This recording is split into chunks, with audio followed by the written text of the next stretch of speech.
All right, let's get right into it. One of my favorite games of all time, Hollow Knight. Got my controller set up here. Yep. Um, Full transparency, I have played this game before. It's one of my favorites, actually.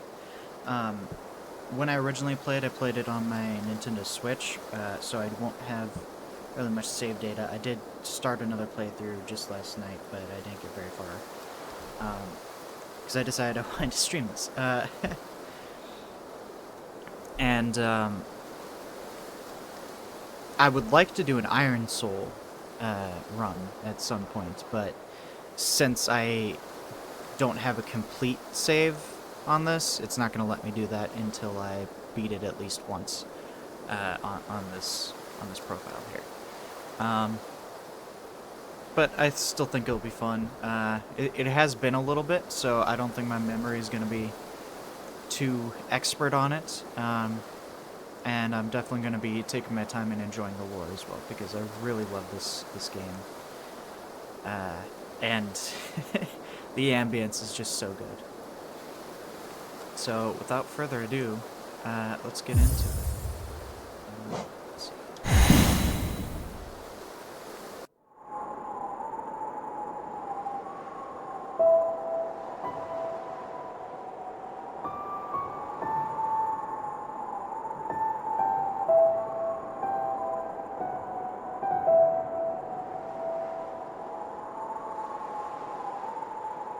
See, I hesitate to even read it out loud because I feel like the silence and like the ambience of the message is so beautiful on its own.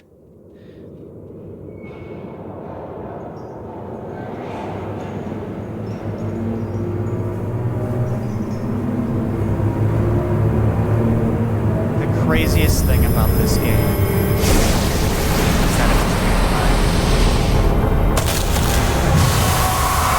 3 people made this game. Look at this art.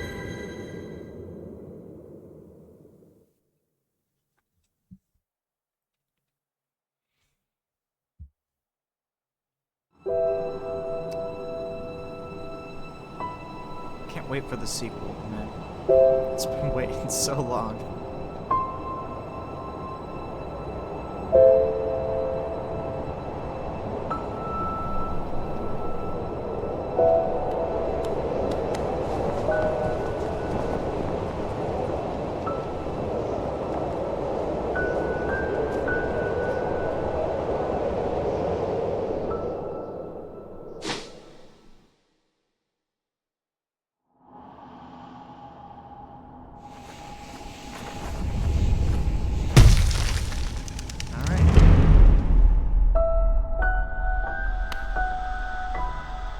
That's us.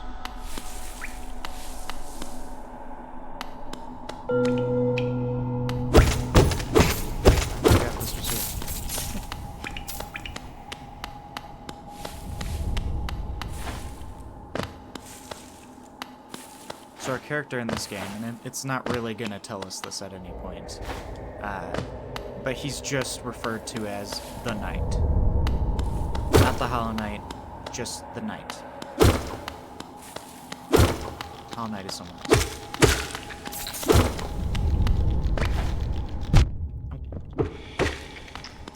That's what I get for not paying attention. I was reading the text in the corner.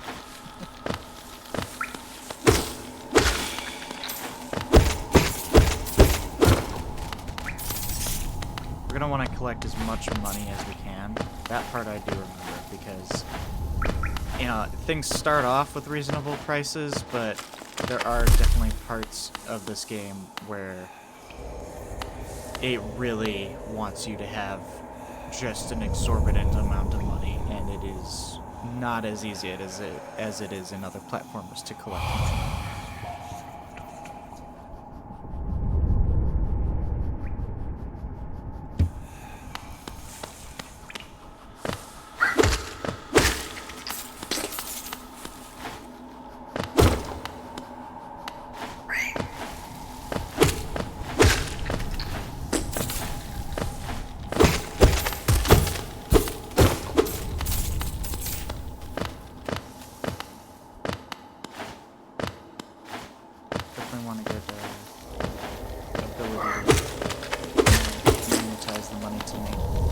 soon as possible. I don't remember where you get that.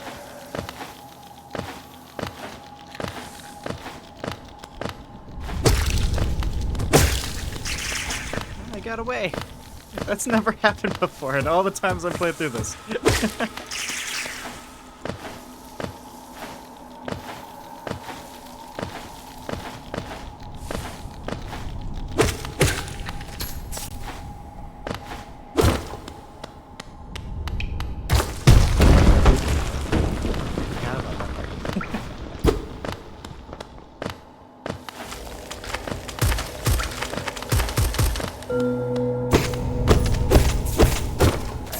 Now here is where having prior knowledge of the game comes in handy, because there's something you can do here that I think most people who first play this game don't know about, and that is the fact you can do that.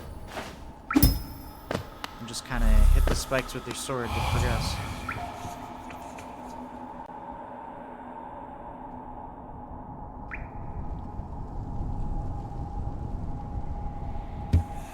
So the lore of this game is very subtle, and it is awesome. And it's not a great charm. I don't know how much I should talk about it, to be honest, because some of it's like, I don't know, on one hand there's like, I don't want to spoil it, but on the other hand the game is very subtle with its telling of the lore and the backstory and stuff. So it's like, even when you're playing through this game on your own, it's very difficult to kind of tell what's going on, and that's by design, you know, it's meant to be mysterious. As you know, it takes a lot of inspiration from like Souls games. Well, obviously it's 2D, 3D.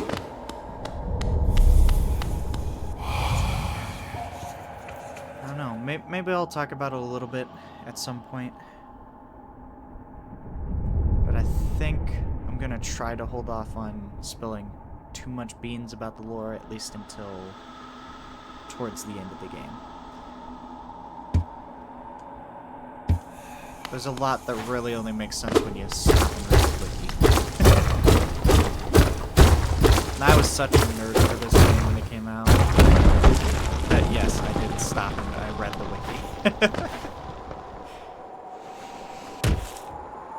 Alright, so there's no fall damage, but you do get stunned for a second or two when you fall from an extreme height. And that can leave you vulnerable if an enemy is there. Eh?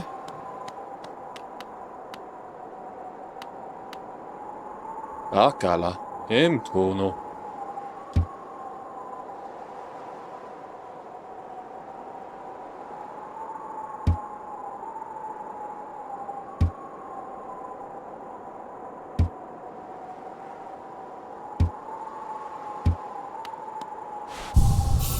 Oh, dang, I burned away the lifeblood.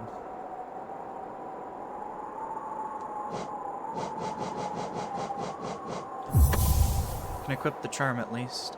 So this game has a charm system. So basically throughout the game you'll find these charms and you can equip them, and different charms take up a different amount of notches. And right now I only have 3 notches, but as we get through the game we can find more notches and it'll allow us to equip more charms.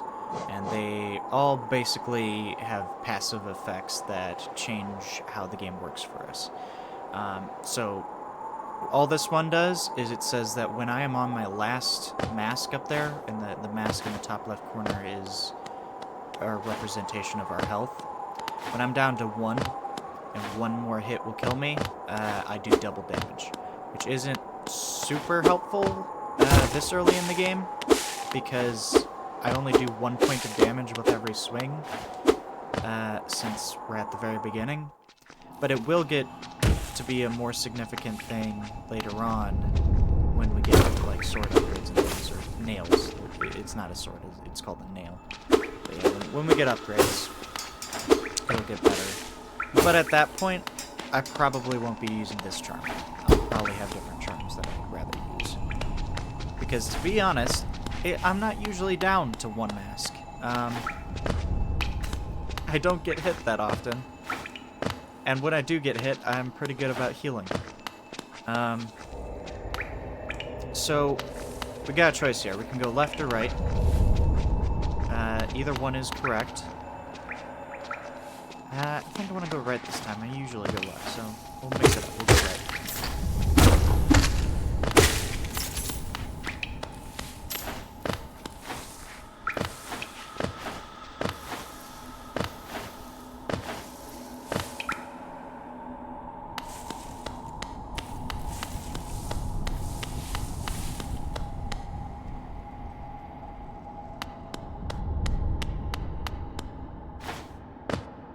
Temple of the Black Egg. Go 啊，你都来了 Mac。So that's the other thing about this game that you might notice, you might not, is all of the well, almost all of the characters in the game are bugs. Insects and arachnids and things like that. Kind of anthropomorphized a little. Not significantly. Not enough to make them not creepy with some of them. These early guys are a little bit round and cutesy, but the later ones will definitely... They can get to be pretty creepy.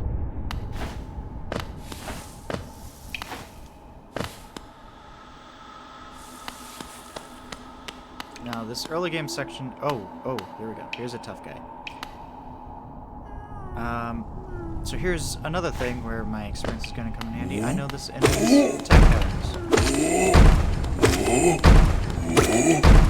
Let me tell you, this guy is a nightmare to fight with the keyboard. The other day, when I was trying this, I didn't have a controller at the time.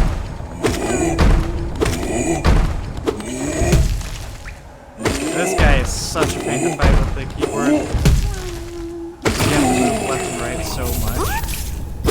And with the keyboard, if you press left and right at the same time, you just kind of stop moving. So swapping between the keys really quickly, my guys often will just like stop.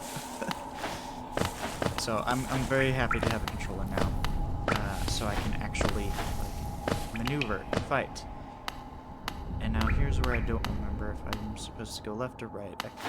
Okay, by that gate I think to the right is the wrong way.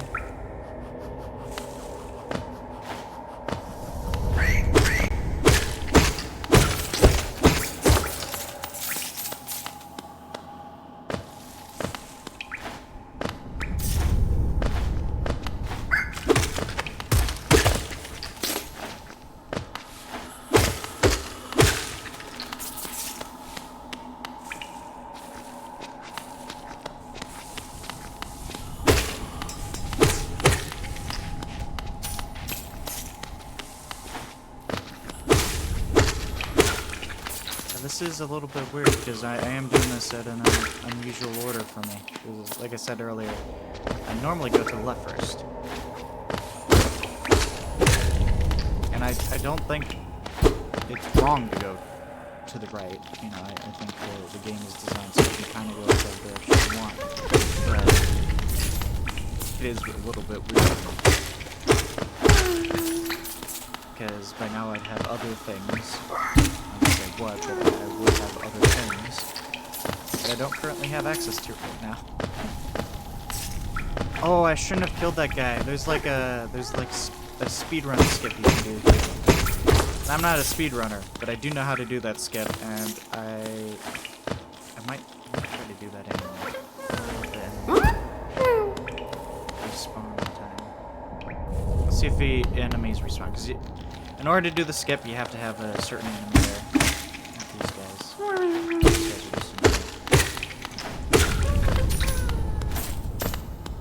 let's make sure we pick up all the money. The money's called Geo. This game. There we go. There's the guy I need. lure him over here. I'm gonna go all the way to the right because my guy is very slow moving right now. So I need a little bit of leeway. I'll go left. I'll go over here. I'll go over here. Oh, almost had it. No, I need more leeway. Try that again. Go all the way to the right. And run to the left. Here, jump up here. Nope, nope. Come on, man. Ah. For some health.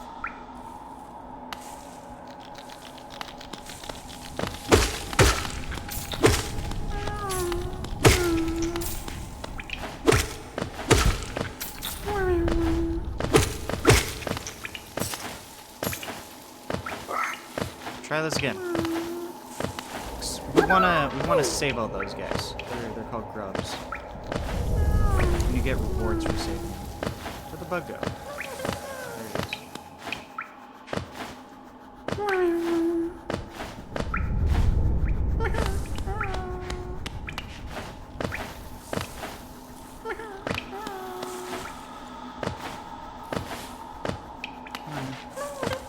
Over here. There we go.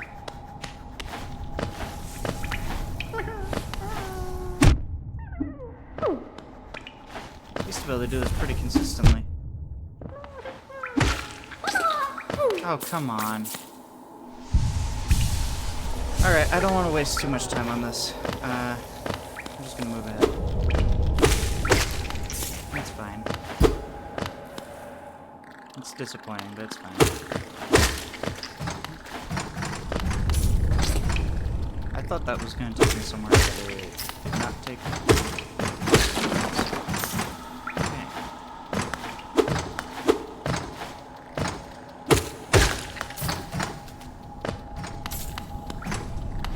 Not going that way. That way is green path. That is the next zone. But we got stuff we gotta take care of before we get that way. I also happen to know that there's a secret boss you can get to around here. I'm not gonna do it yet, because I don't really have anything. And I have tried to beat the boss from the very beginning before, and I just cannot do it. I like to think I'm pretty good at this game. It is just... it is brutal trying to beat that guy this early. Oh, dann Schatz da.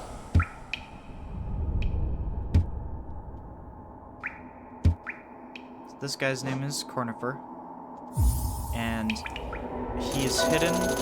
He'll be hidden in every single zone that we go to, and he'll sell us a map for that zone. But the map is going to be incomplete. He'll only have parts of the map, but you have to get it in order to start filling it out yourself the rest of the way. See, this is what he has so far. We can get more by exploring other areas, and we'll have to get a quill too. We have to find a quill. Once we have a quill, we'll be able to like map out the rest of the and it'll only work for the zone. So gotta make sure that we're constantly taking care of that. I want to check my OBS real fast, make sure. Yep, okay. Just making sure. Was a little bit paranoid that, a little bit paranoid that I've been muted this whole time or something.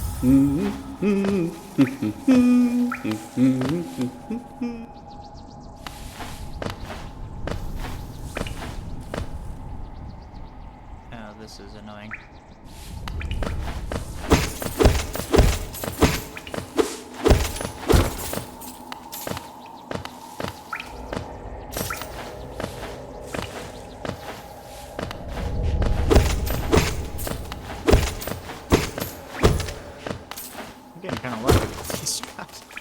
I spoke too soon.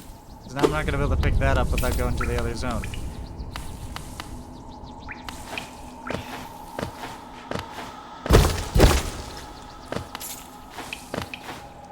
knockback.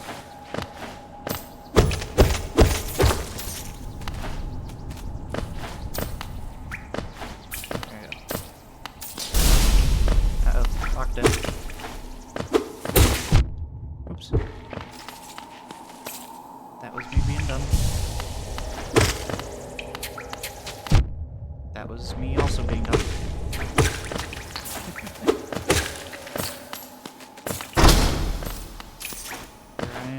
About how hard it is for me to get hit, and there I am getting hit twice with some of the easiest enemies in the game. That's not a great look. A hot spring. Restores our soul meter with the big mask in the corner. And right now it's only used for healing, but as we progress through the game we'll get spells, and we'll be able to use soul to cast spells. And something the game doesn't tell you, but behind the scenes, the way that is measured and tracked is like numerically from like on like a scale to 100. So at a full meter, we have 100 soul, and different spells and things will cost an amount of that. And then we also gain an amount of soul every time we deal damage to it.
If I'm supposed to go up or down.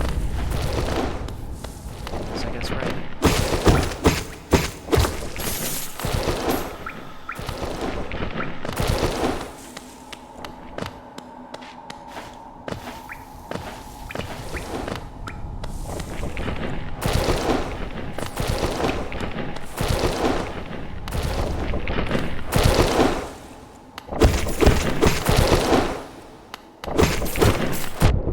Dang it. Okay. You know what? It's worth it to get half the money. Okay, that was just me.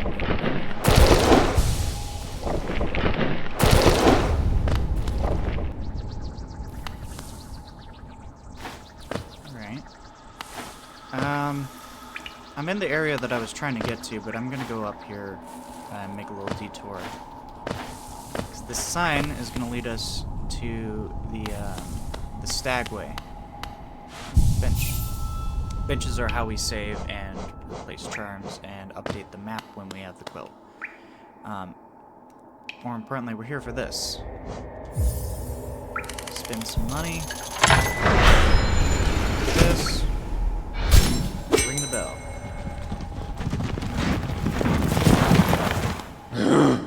We've got the stag.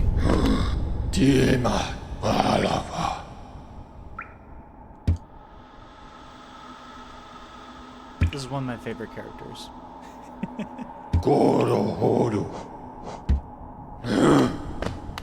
He's just basically like an old taxi driver.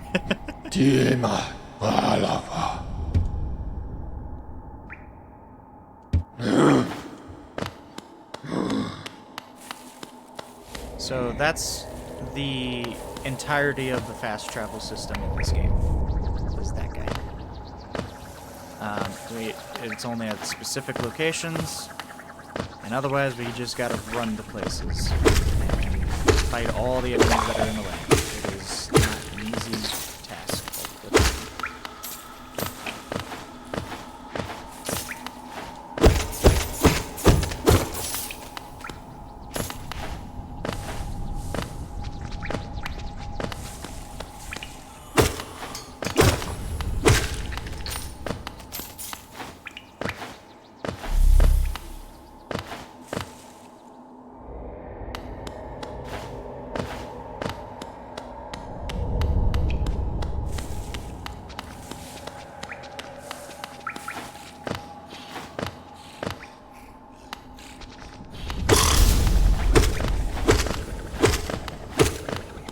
I guess this is technically the first boss of the game. I always considered her more of a, like a sub-boss, mini-boss.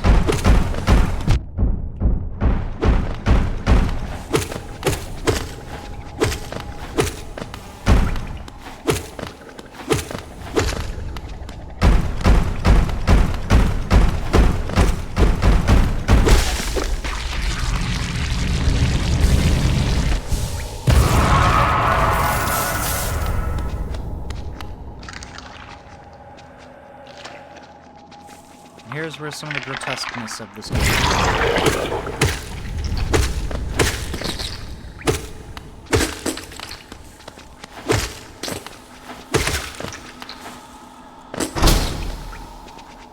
Just so you know, that orange stuff that comes out when I kill him, that's not blood. It's something else. I'm not gonna say what it is, because that's some more spoiler stuff. It will be important in the story later, and maybe I'll talk about it then. But... there we go. Oh, title. I will say that you can see here that the same orange stuff that was inside those things that we were fighting, it's in this guy's head right now. Oh, whoop-a. Until it's not.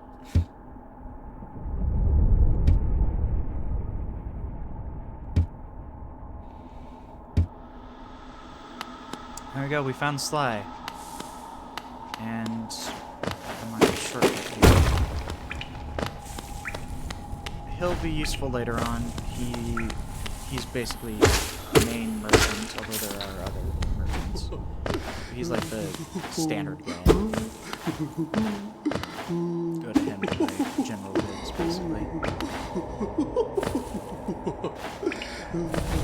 There's another merchant in there, but I can't get to it right now. There are a couple of upgrades that'll allow me to get there. And, you know, the order isn't necessarily set in stone.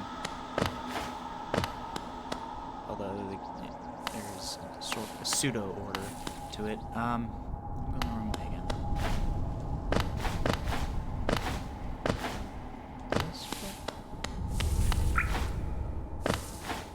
There we go. This is the way I meant to go.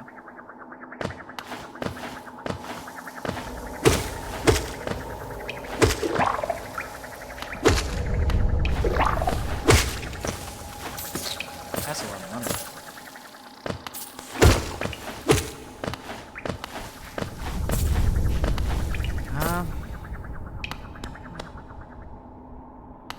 So this is the tramway. Can't use it yet. That's a late game thing. And you might expect it to be a fast travel thing. It is not. That's fast travel is the stag. This just takes you to a very specific location, and there are a couple of them throughout the game that will take you to specific locations. And there are always other ways of getting to those places as well.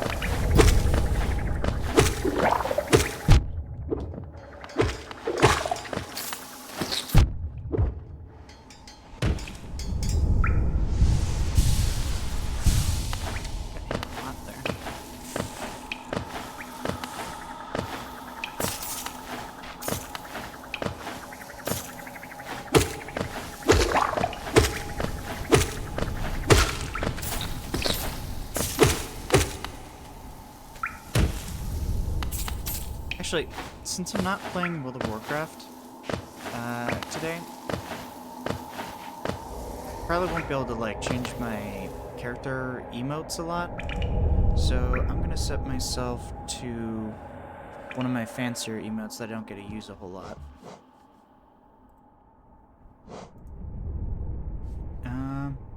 Let's go with this one, or maybe this one.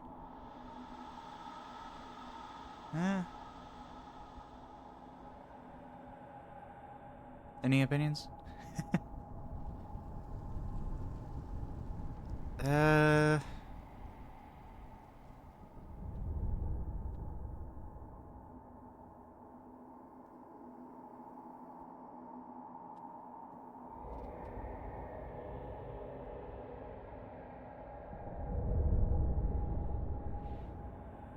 don't know, I kind of made this one as like an obligatory thing. Although I do like the tail animation. That took me a long time to make.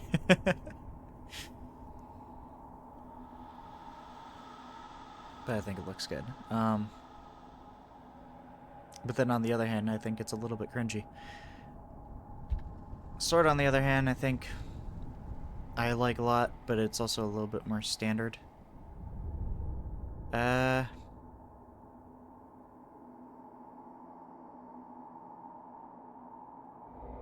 don't know, it is Hollow Knight though. So I don't know if I want to be all glowy and stuff for a dark game like this.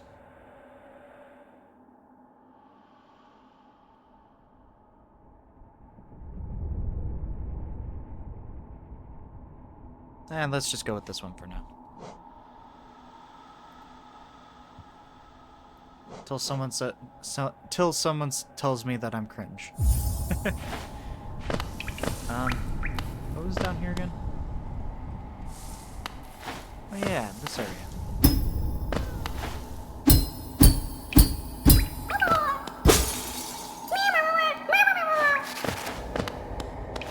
Got another grub.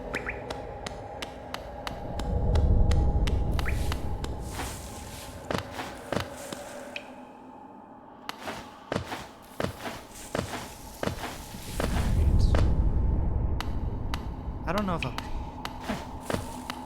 Oh, dang. I wasn't expecting to get through there on my first try. I just gotta get back out without... Wow. Okay. Oh, okay. That's, I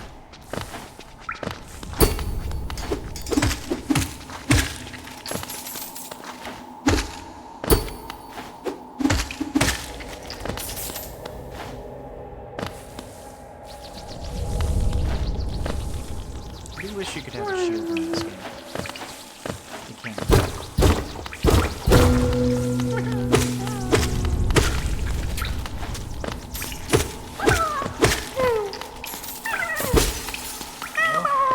The grub. This is where I've been trying to get to this whole time. I think. Yep, that's it. Another one of these guys, right?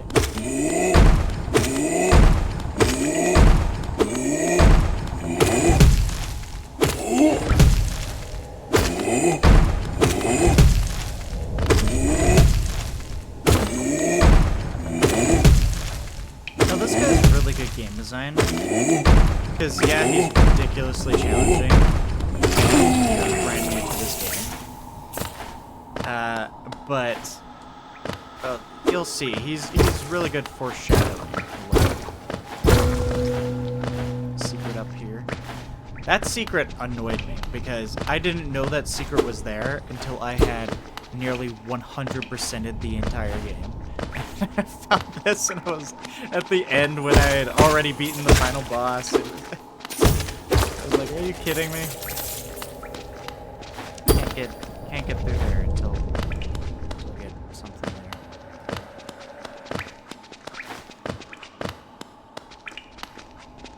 Hold on, I can't see my feet. Let me adjust my my window here. Oh no, hold on.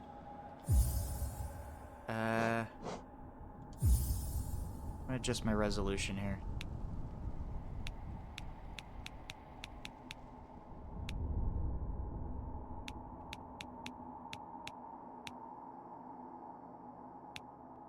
I don't know what that means.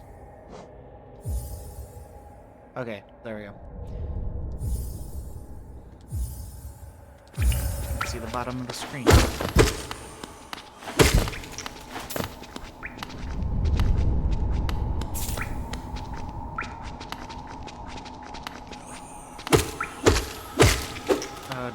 Did that cut it off on OBS? Okay, hang on. Let me fix OBS now.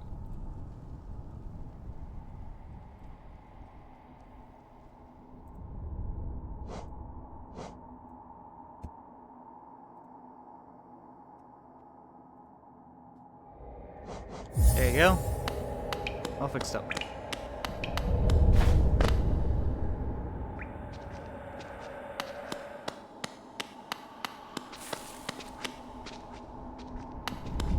Okay. Now we are approaching what I consider to be the first boss of this game.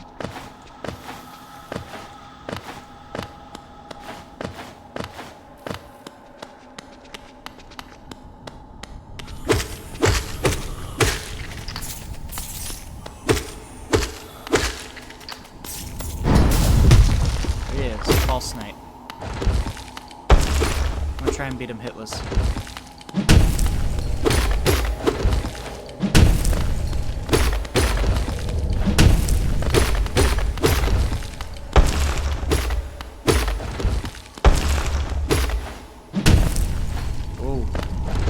No, no, no! So much for hitless.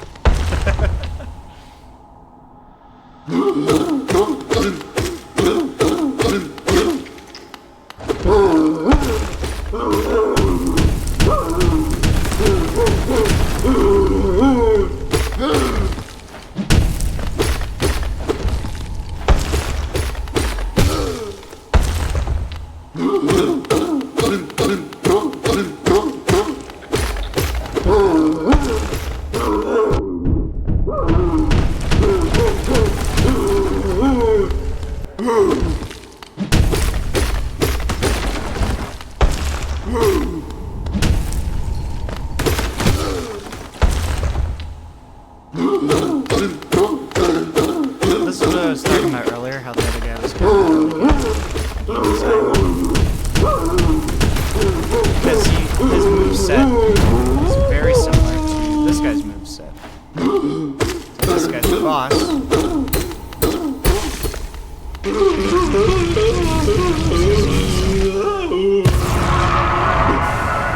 He is more challenging than the other guy.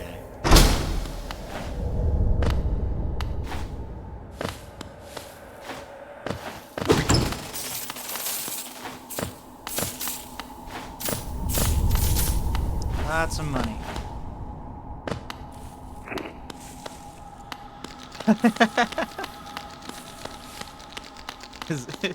his mace is a ladybug. Made of steel. The steel ladybug.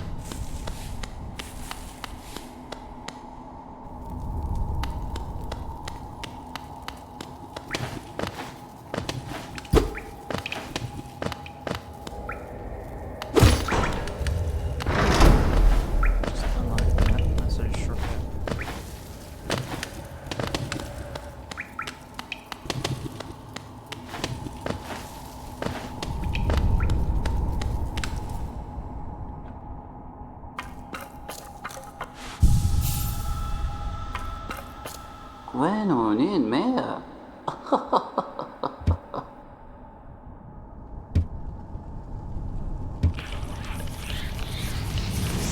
Hey. This guy is totally giving us a spell with no strings attached. Completely for free, definitely. Oh, I'm on the wrong game.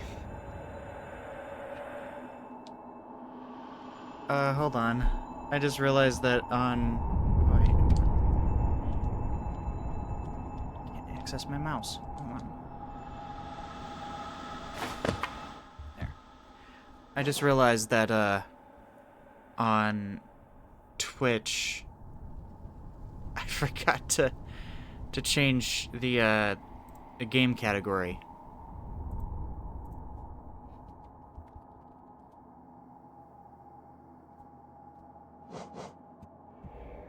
Alright, turn that off, turn that off, turn that off, turn that off, change that.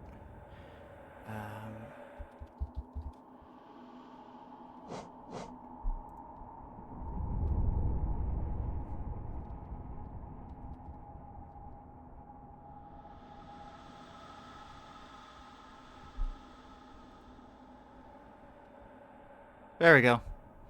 Fixed. Yeah, that was probably making it difficult to discover me. Alright, click back into the game here. Oh, I can't make sure that I can see chat. Alright.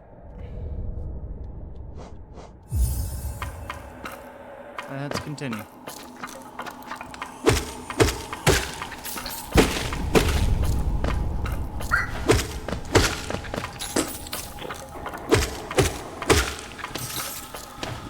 Oh, right, I forgot to talk to that guy.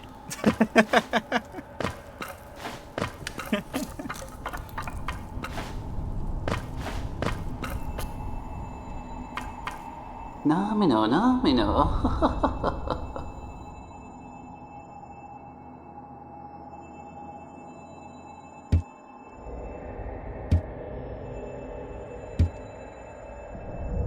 Right, so basically this guy gave us a spell, and then when we passed out from learning it, he kidnapped us.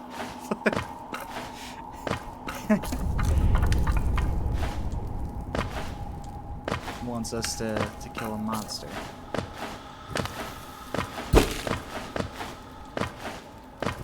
Really not a big fan of that guy.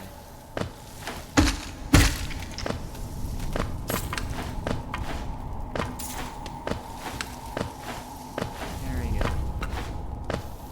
Bit of a scuff start to the stream, but I think we're doing good now.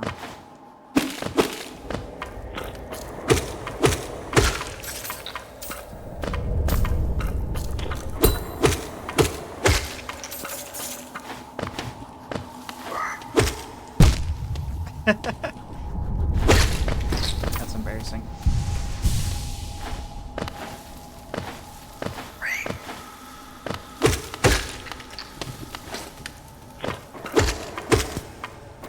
Oh, okay.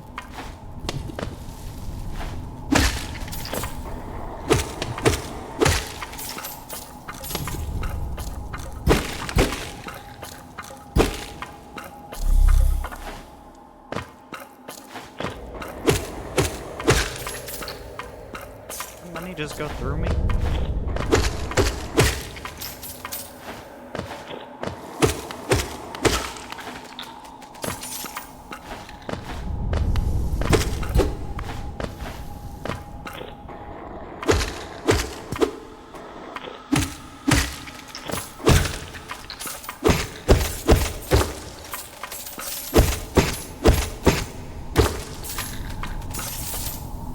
Ah, lifeboat.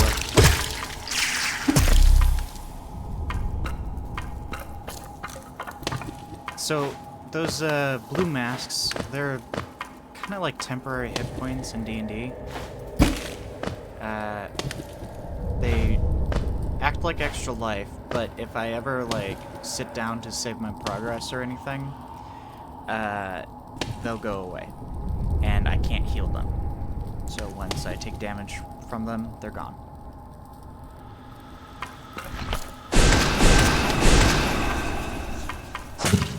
So that guy needs 4 fireballs to kill. And that's what that spell is called, is fireball. And it takes 4 fireballs to kill, and you can only hold 3 at the beginning, so it's a little annoying. Alright, new charm.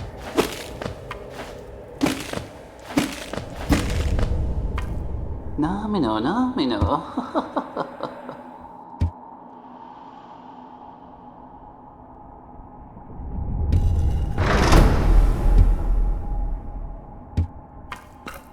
Bueno, ni mea.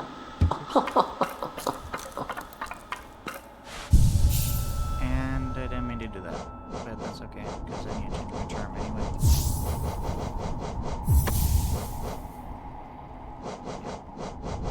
So, there is actually a way to have more charms than you can hold normally.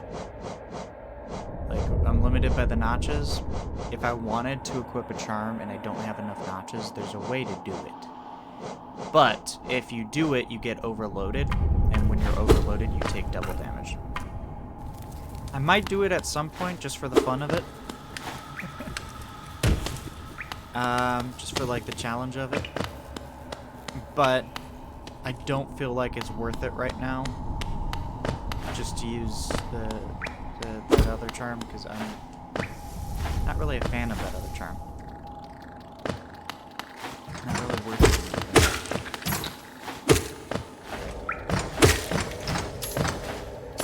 pretty good on the money.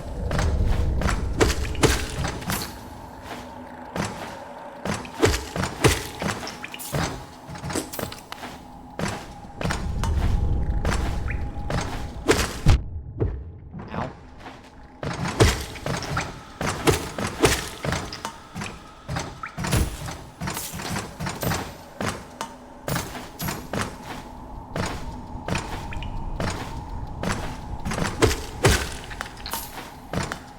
Oops.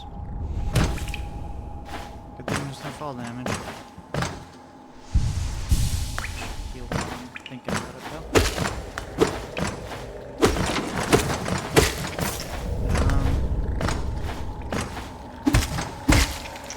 So my plan right now is I'm gonna go back to town because we saved the merchant Sly earlier.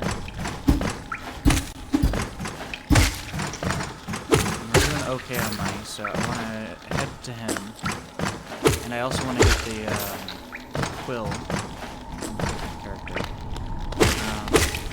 so I can update maps, and then we'll go on to the next area. Because what we needed to get to the next area was Fireball, and we have Fireball.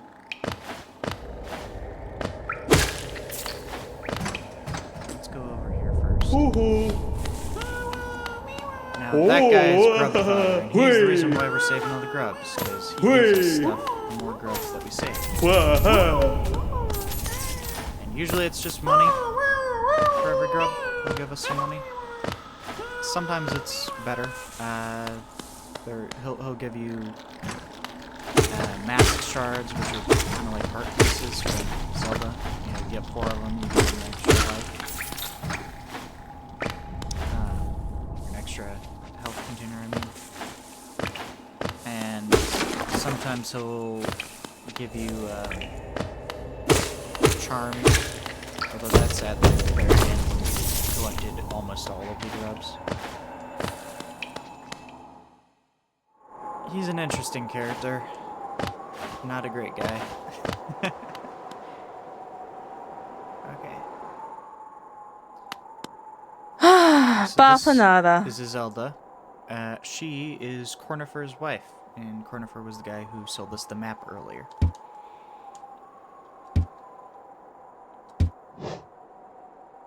Alright. I'm gonna get the quill, so we can update our map.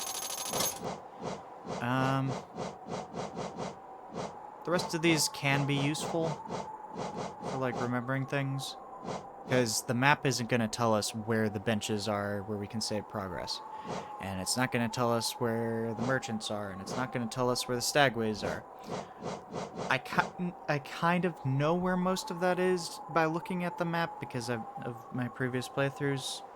It's not 100%, and there are zones that I didn't spend a lot of time on later in the game, but they're not too big of a priority right now. There are other things I want to save my money for. I'm thinking about buying this, not to use it, but just because it is a charm, and there is a merchant who will only sell you certain things if you have a certain number of charms. So it could be useful for, like, just padding up that number a little bit.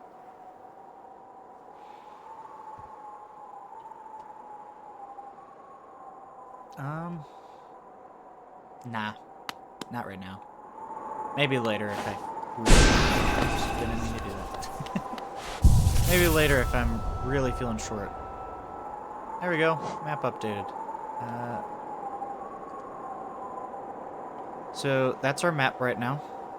As you can see, there is a lot more to it than there was earlier. And that is because we got the quill, and the quill only updates when you sit down at a bench. It only updates the map when you sit down at a bench. But yeah, it'll show us where we've been, and little openings to show us where we haven't. We need to go to Green Path next. Right, I'll also... You have anything new to say? Oh, jittery.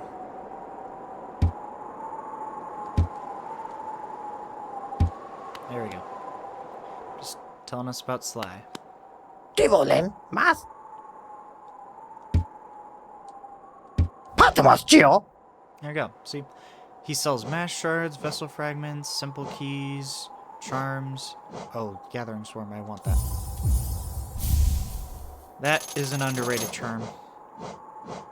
I think a lot of people who really like to play this game a lot, they don't even use that one.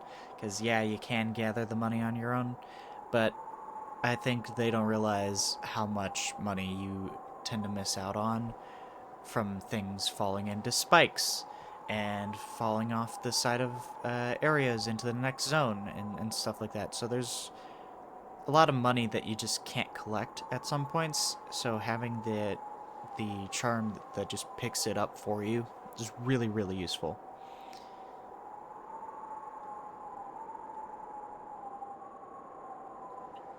Should I get Stalbert Shell? We really want to get the Lumafly Lantern. See, it's very expensive. That will unlock an entire new zone for us when we do get it. Yeah, I'm thinking about just... Yeah, I don't want the Stalwart Shell. I'll save my money for hopefully get Lumafly Lantern a little bit sooner than later. Something to note, though, is when you die, you lose all of your money. And it stays in this area where you died, so you can go back and get it, unless you die a second time. In which case, you lose it permanently and there is no way to get it back.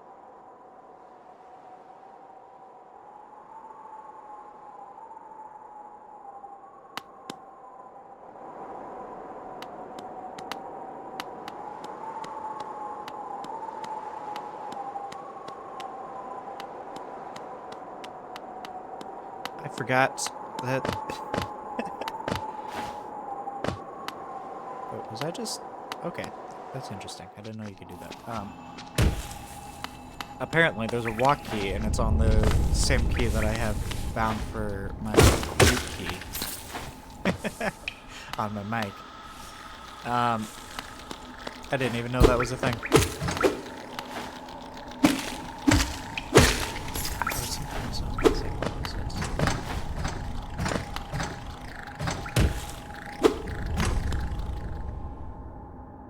Oh, I forgot to equip the charm.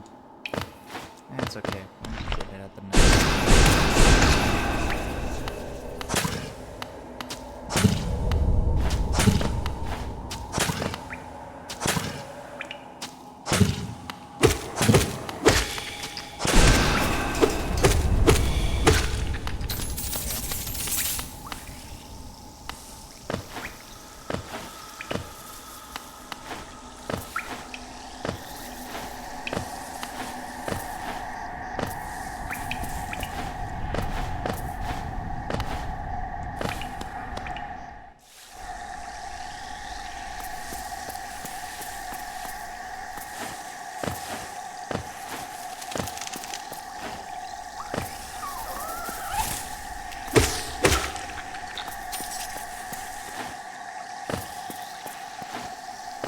So this is Green Path. It is the second zone in the game. Oops.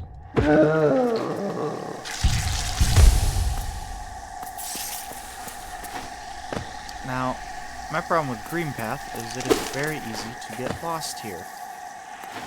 I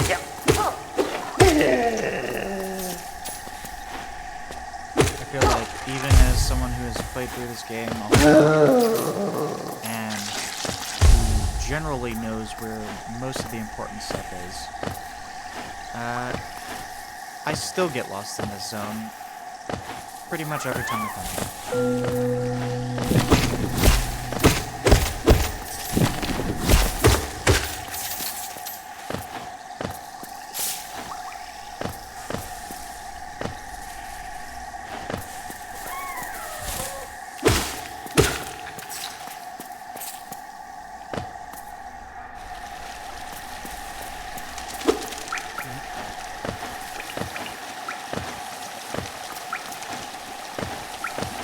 Oh, bench, nice.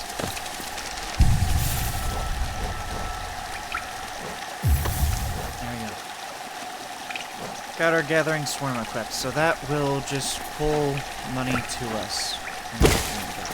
Okay, cool, I got a bird. These are really hard to hit. There's a reason you want to kill at least one of them. You don't really need to kill more than one, but you do want to hit at least one bird at some point. Because there is a thing that tracks everything that you've killed, and that will be useful later. This is another opportunity for another speedrun skip. There's two ways of doing this one. I'm playing the latest update of the game, so I believe one of the speedrun skips that you can do here. I don't know if it'll work. Yeah. No, fireball skip. Jump there and throw yourself to the side. I can't do it.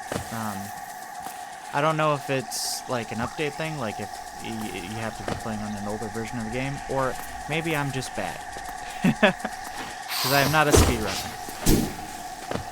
But then the other way to do it is to lure this guy over there, and then jump off his head. And that one's a little bit hard to do. Partially because he keeps charging around like that. Trying to hit me.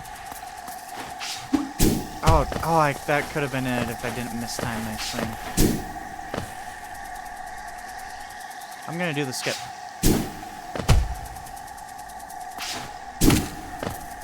There we go. I did it. I did it! Nice. Alright. That puts me in a really good mood. Now why you would do that skip, I'll be honest, I don't know. To be honest, I feel like going the normal way isn't that much faster.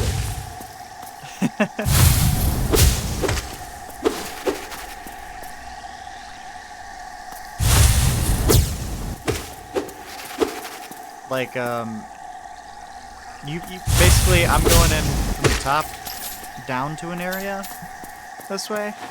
And if I hadn't done the skip, I would have gone down first and then gone back around up. And they both take you to the same place, and you have to complete the loop entirely, either way. Because there's just stuff there that you need to progress.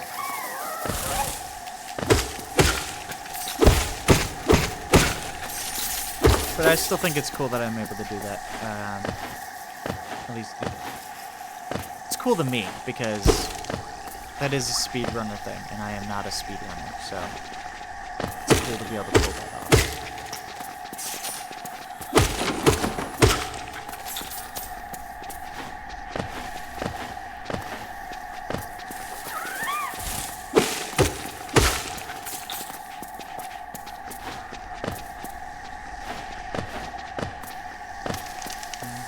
Oh, okay. Whoa. Didn't see that guy.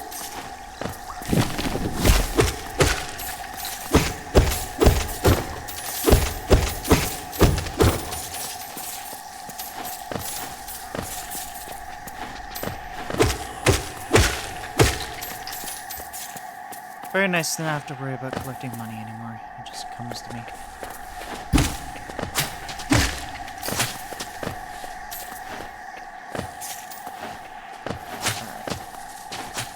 I don't know, maybe part of why I feel like I don't save a lot of time doing that skip is I don't really know where to go after that. I get lost very easy.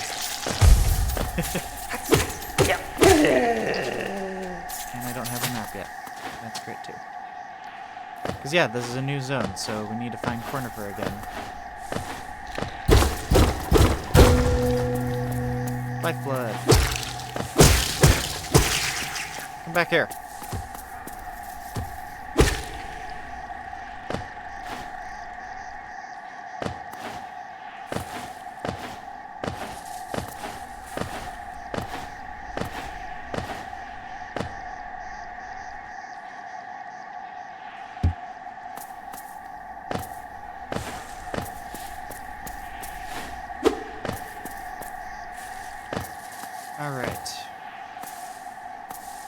Is it right or left that I need to go next?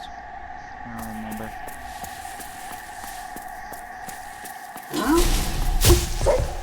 This guy. I always struggle with this guy. Even late game, I struggle with this guy.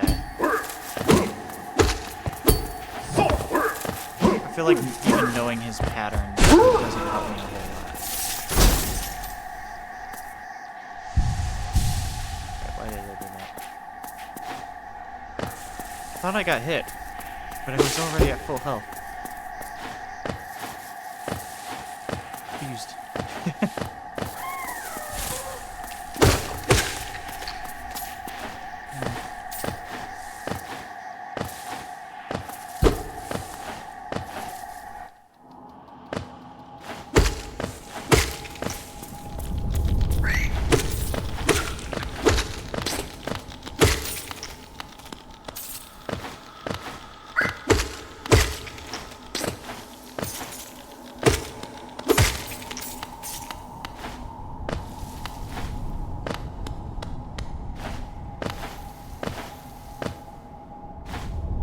Go left first. Maybe? No, actually, let's go right. No, actually, let's go left.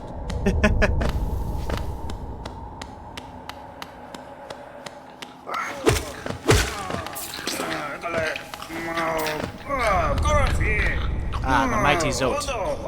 So, this game is not a narrative game. There aren't a lot of choices you can make in the game that actually change the outcome of things.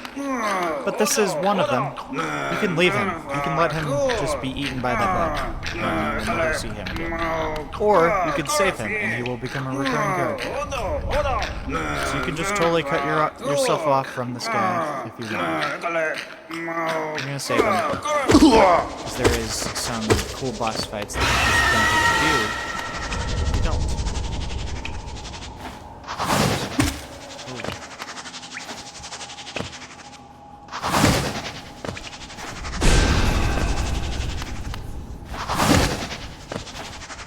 There's a way to do this. I never actually... I feel like that was it. It was just a little bit lower.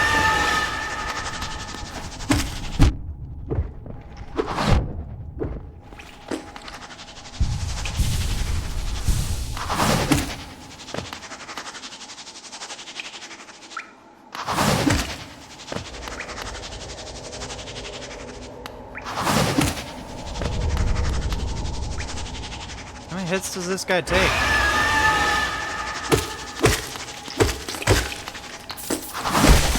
There we go.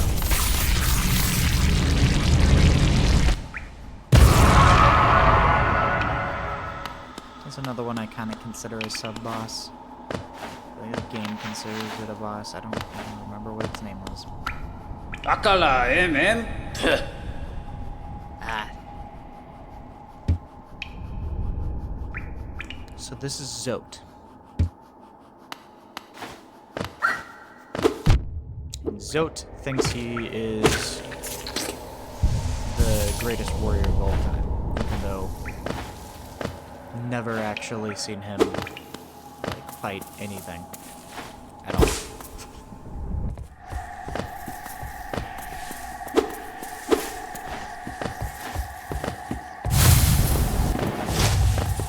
Right, I wanted to go to the right after this. I don't remember what's over there. So, yeah, okay, he's gone. So that was actually the whole reason I wanted to go left before right, was to save him. Because since I was already in the area, I was afraid that if I just went to the right, he'd be eaten by that bug. Might accidentally lock yourselves out of that.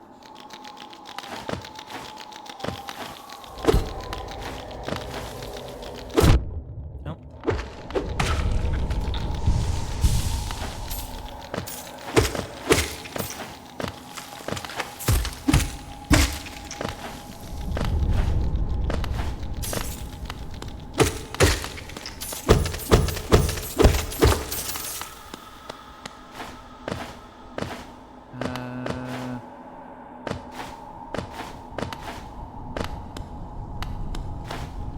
check the left first.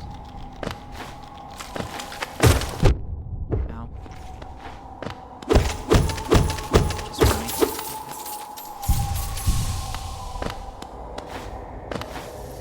Let's not forget, we need 1800 for the Lumafly lantern. Okay, I can't go to the right until I have a different item. Alright.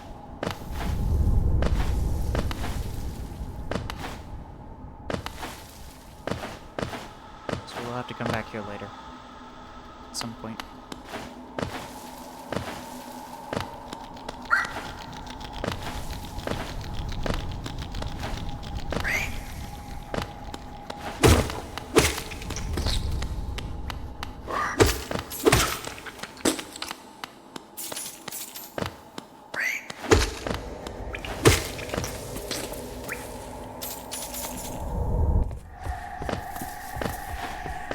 Yeah, so 1800 for Lumafly lantern. We're gonna want like 10k. For one of the upgrades that I really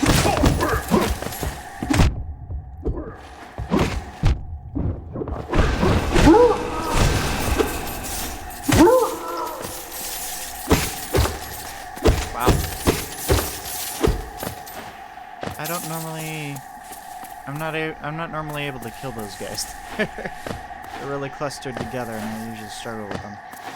I only have 3 life left, though, and there's no way to heal them.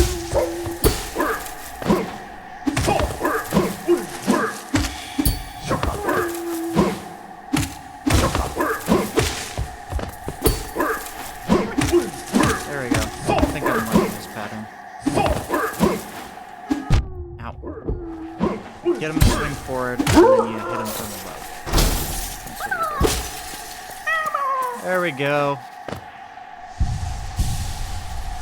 Now I can fully heal. Alright. Doing better than I did the other day when I was testing this.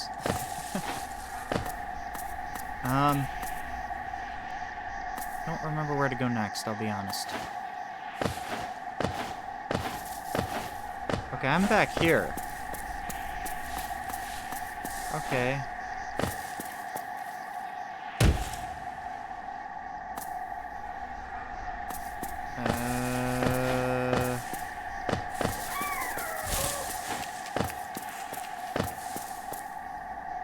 Guess I'll go this way. Stagway.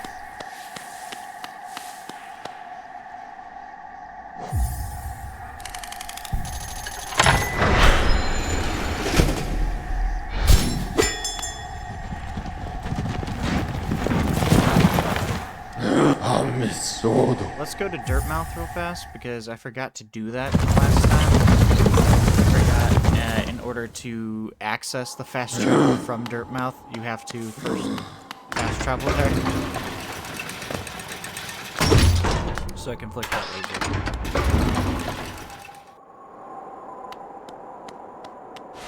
Save. I don't know, is there anything I need to buy here?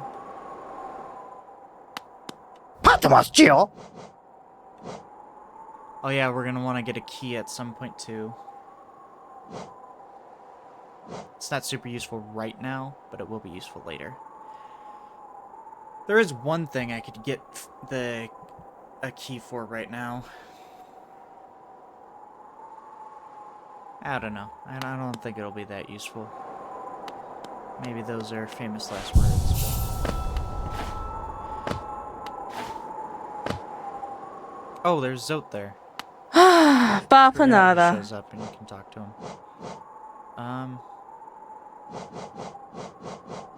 Should I get these? Nah. Nah, mia chiaro.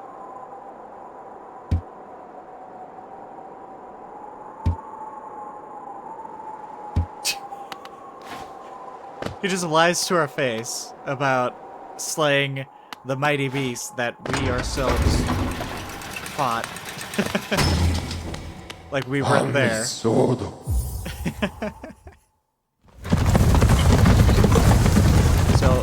he's interesting. He'll show up again at other points too.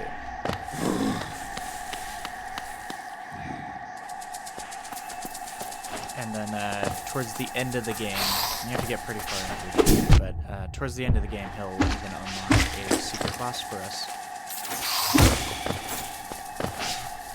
Oh my gosh.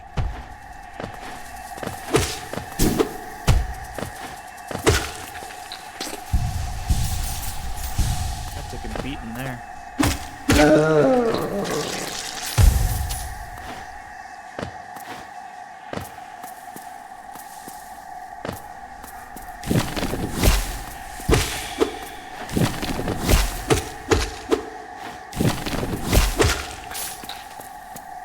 So I said this earlier, but 3 people made this game. 3. That's crazy to me.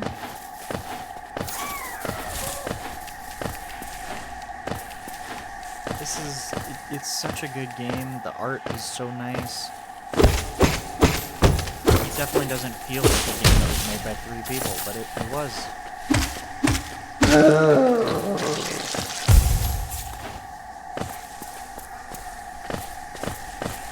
I believe they expanded their team for the sequel that they're in the process of making.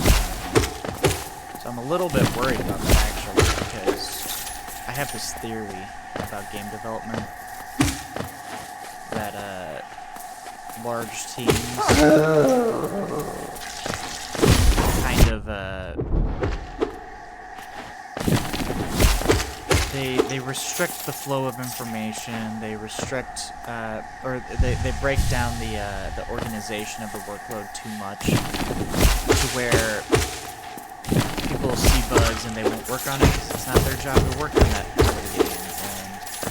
And they'll pass it off, and then the person they pass it off to doesn't even think about it because they have their own stuff they've got to do, and in the end it doesn't get done, and then we end up with these super buggy messes and these just modern AAA gaming experience that nobody likes. So I'm a little worried when teams expand like this. I'm hoping, because I guess they're not expanding too big. I think they went from the 3 to 30, which is a pretty significant leap, but, you know, at least it's not the multi-hundreds that developers like Ubisoft do. So, what do I have to say? Just poems. But we'll see.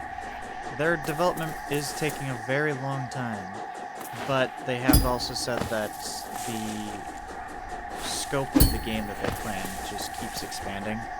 And they've basically said that at this point, just in terms of what's done already, the sequel is already like 3 times larger in terms of like map size than this game was. And this is no slouch.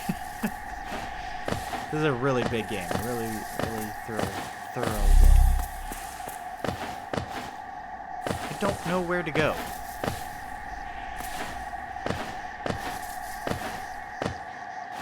Here?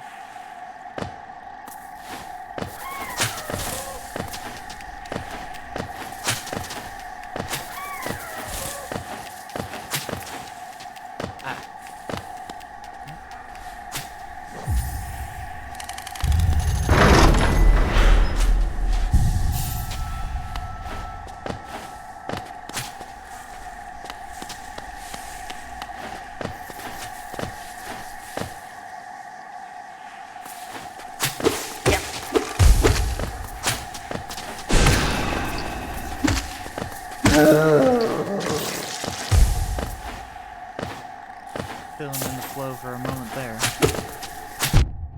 And now I feel out of it.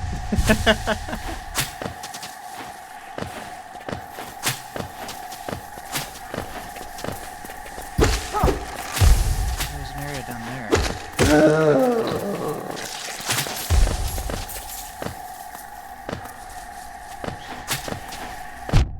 Really?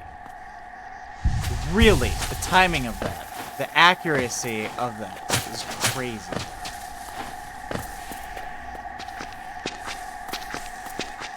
Where am I? Oh. Oh, come on.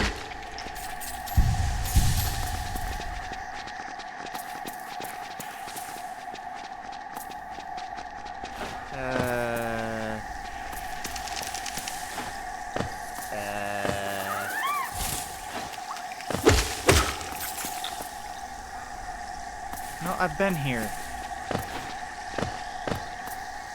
Okay. Down, maybe?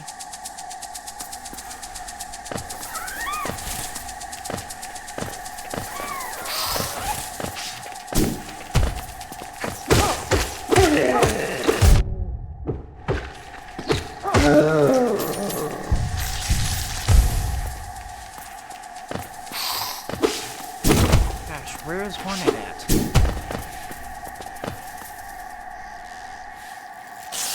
Well, this ain't it. Can I do this without the... No, you can't.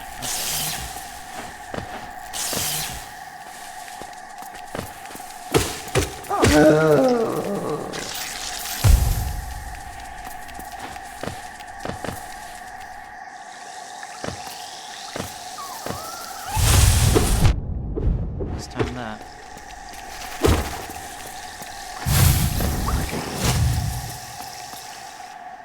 Okay, I am totally lost at this point. I have no idea where Hornet is at. Hornet, by the way, is the next boss that I need to fight.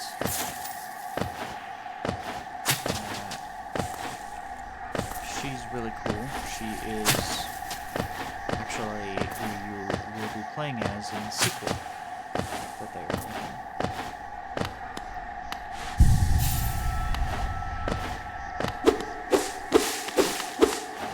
And it's kind of like a enemies to friends situation where it's respectful understanding. But fight her first.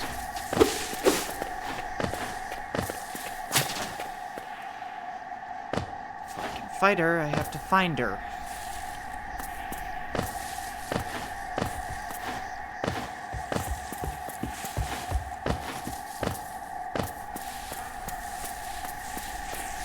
I'm totally lost, man.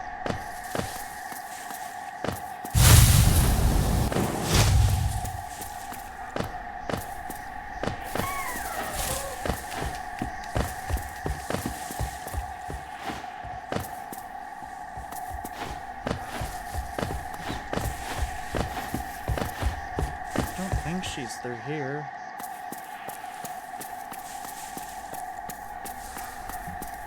I was totally wrong. She's right through here. Okay. Drosik Halimo. There she is. There's Hornet.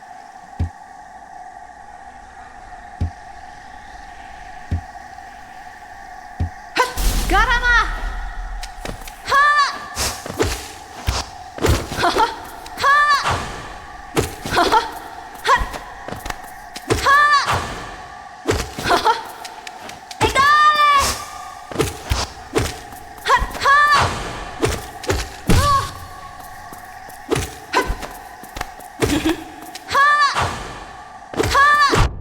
No.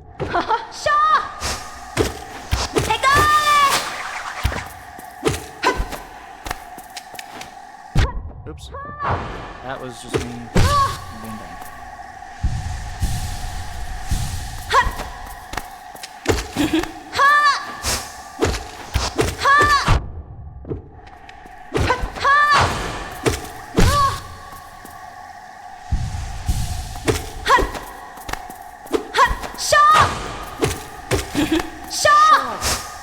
Shaw!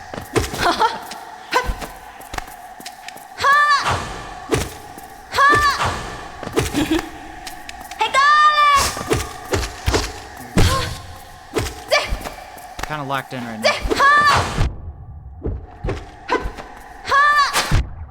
Not great narration, but... Okay.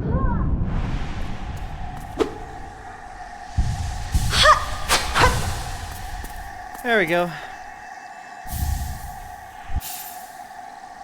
Mothwing cloak. That's what I've been trying to get this whole time. That's really nice to have. So now I can dash.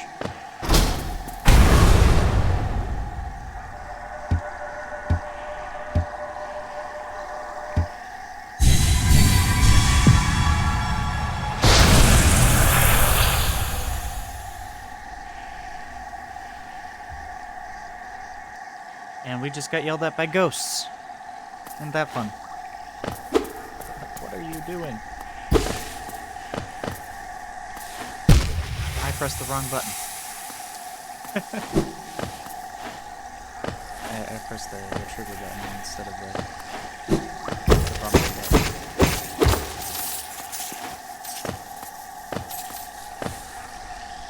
There we go, and it's still lost. I don't know if I should go right or left. Okay. So that's a shortcut back to where I was. Does that mean there's something to the left here?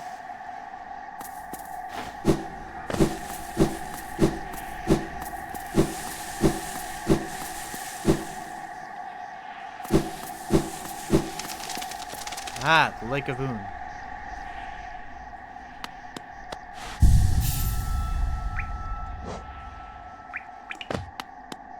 Bamato churro.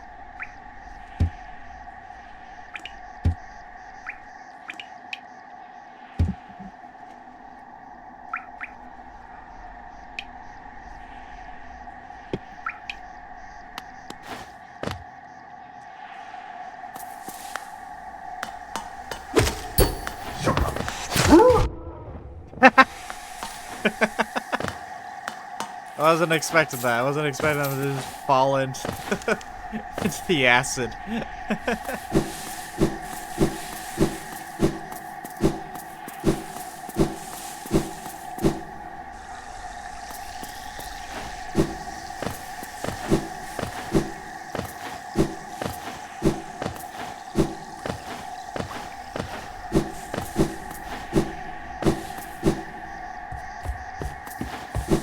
Now that we have the cloak, we can do a lot of different things. One, I want to try and get back to that thorny area that we were at earlier. That we kind of get there. Let me just save real fast.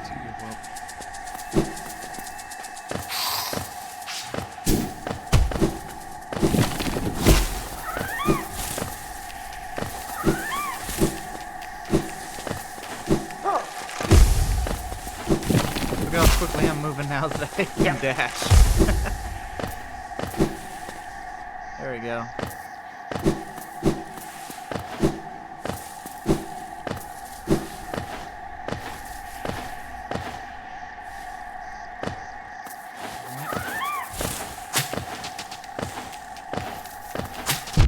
Oops.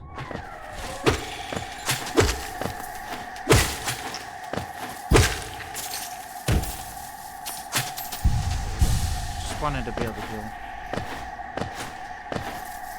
I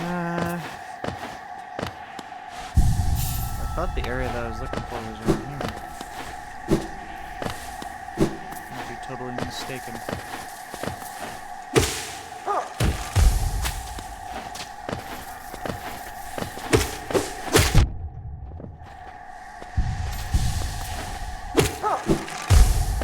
Just love the knockback feature. Just love it. Alright.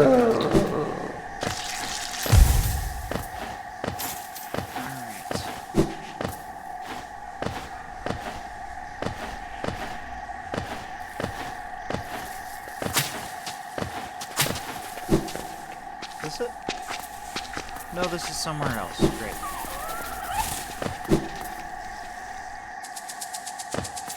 Is it over here?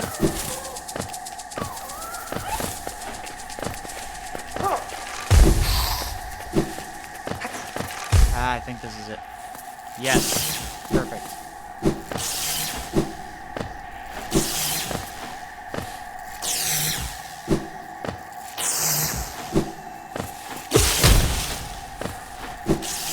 There we go. Got Thorns of Agony. That's another one of my favorite items. So what that one will do when I equip it at a bench is it makes it so whenever I get hit and take damage, I like explode with thorns around me and they damage whatever enemy just damaged me. As long as they're within range of the thorns, which they're gonna be unless it's like a ranged attack that hit me. But since it's like an AoE, it also means that it can hit other enemies too. Surrounded by multiples. It's nice. It's just a little thing. It only costs like 1 charm slot, so it's a good thing to get. Okay, I'm gonna try that one more time.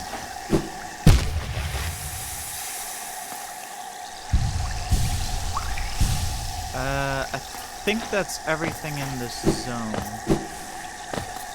Could be wrong. I think that's everything I need in this.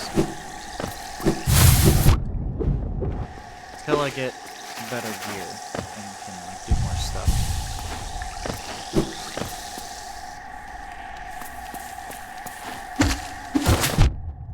Really?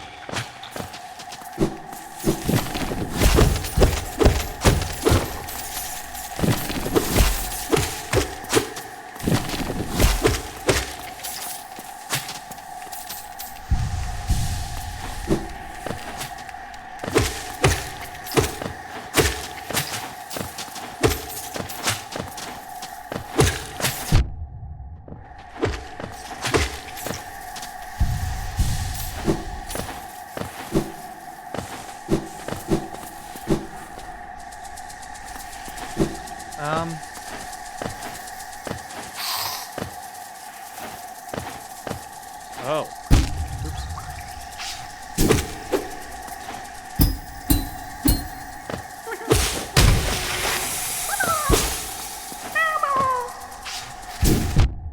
Oh my gosh.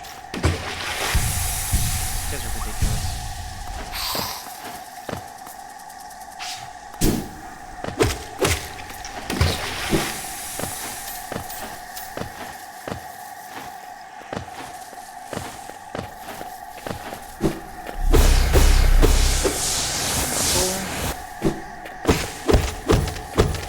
Money.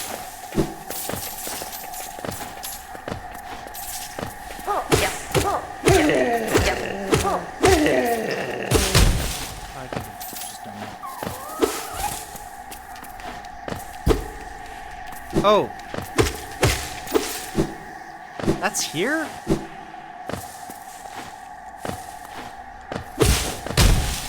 So these teeth-like thorns? That's an indication of this area. We can talk to this guy. And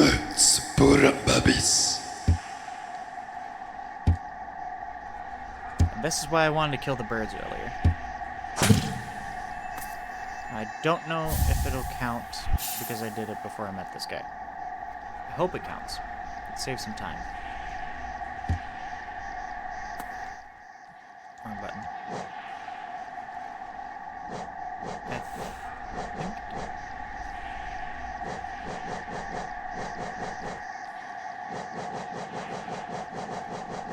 Where is it? Where's the bird? There it is. Oh! You have to kill more than one. For some reason, I thought you only had to kill one. It's been so long. Oh, you have to kill a bunch of birds. Okay.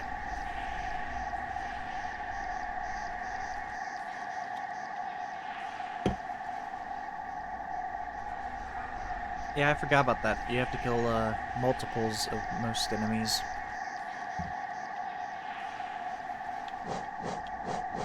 Alright.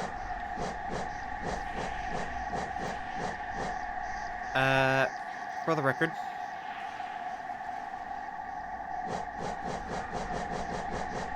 The actual, like, notes on these guys that you collect, that's not important. I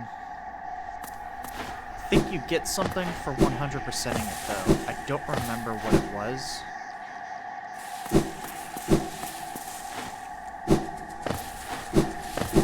Don't remember. foggiest.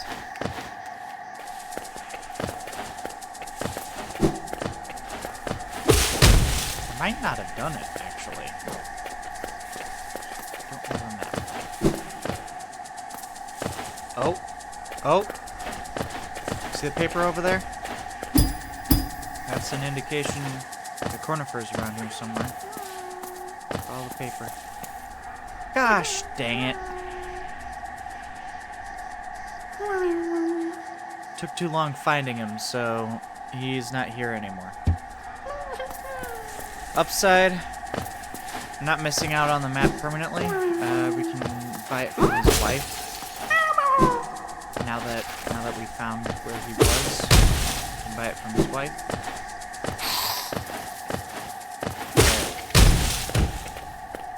That's a shame. I'm not even gonna be in this area for much longer. As soon as I can figure out how to get out of here.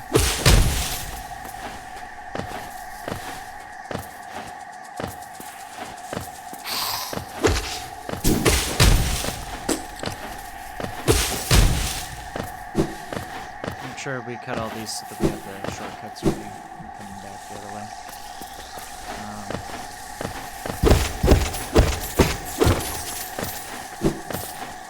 I don't know where I am.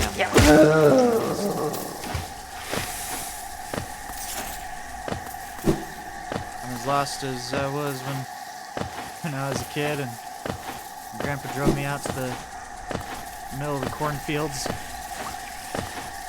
and asked me to find my way home. I have no idea where I am.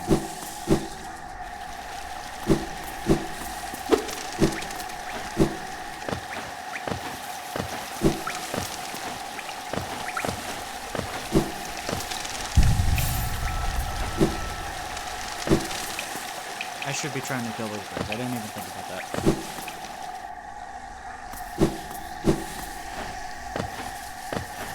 Okay, I think we're near the beginning of the area, because I think this is around where we're aiming at.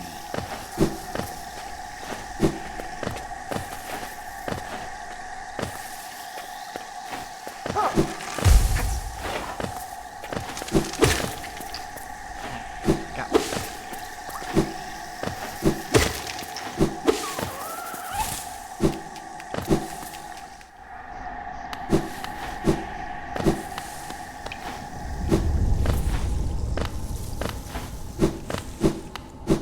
Alright. We're out of green path.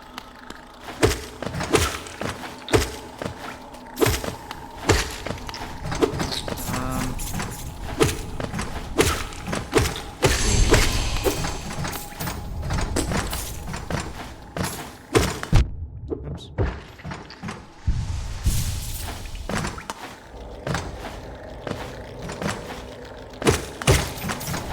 Now that I can dash, I do feel like I'm more equipped to fight certain things. I have a lot of money right now, though, that I think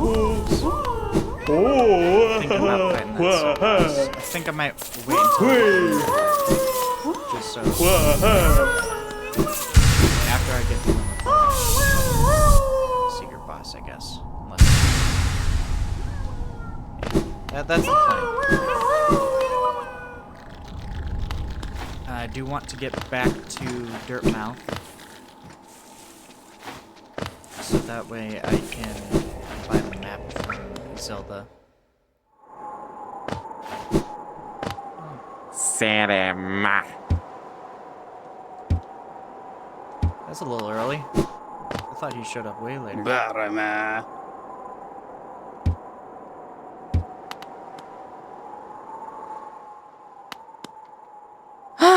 Papa nada.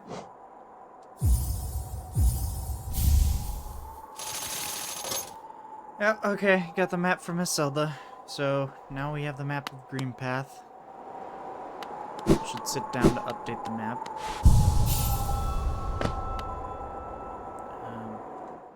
Button.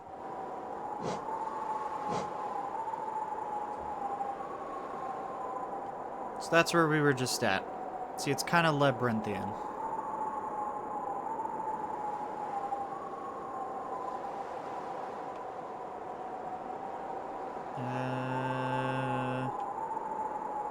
Next, I think we need to go right about there. I have the map centered on it. That area down there. I think. I think that's the next area. Maybe it was over here. Either there or there. I'm not sure which.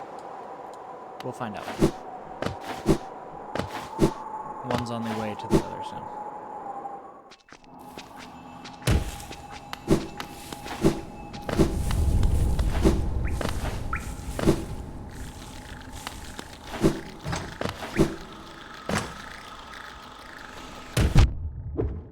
Oh, I forgot to equip the thorn charm, didn't I? Or did I? Oh, I don't have a charm slot. Okay.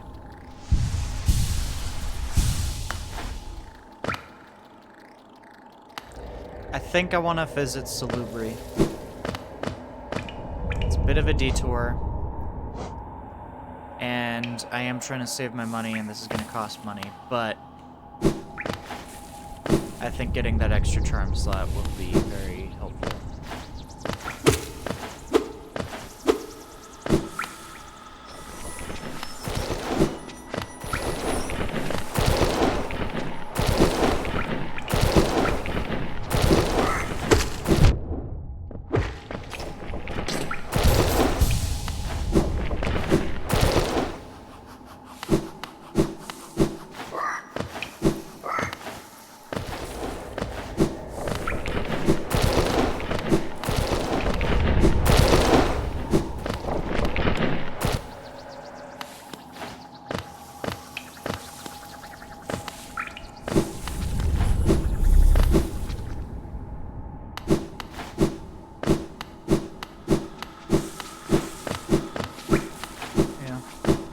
Making horrible time. Oh, dang.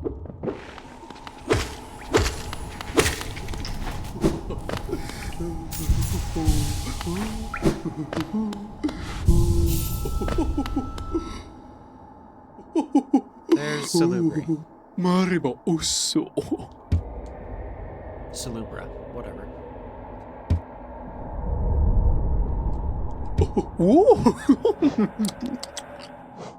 So she sells a bunch of charms, and some of them are really good. I love the steady body.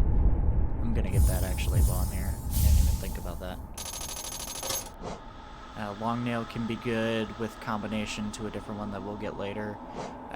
Lifeblood is good with combination to other ones you can get later. Shaman Stone's good if you want to be like a spellcaster. Quick Focus is good if you have the charm slots to spare, because it does take 3 notches. So then it's a lot, but it's good when you do need it. And there are some bosses that it's just really good for, because it lets you recover life so quickly.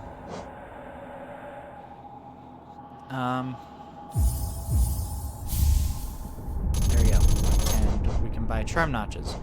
However, aside from the first one, she requires you to have a certain amount of charms in order to get the other ones.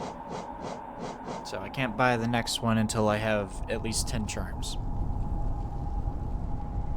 So you can kind of see how the costs of things can add up very quickly, especially if you're just buying charms to fill out the slots so you can get the next charm notches. That can be bad. And we still need our 1800 for the other one. I'm gonna take a steady body. I don't need soul cash to take that, but now I have like a loose spot. That's a little awkward.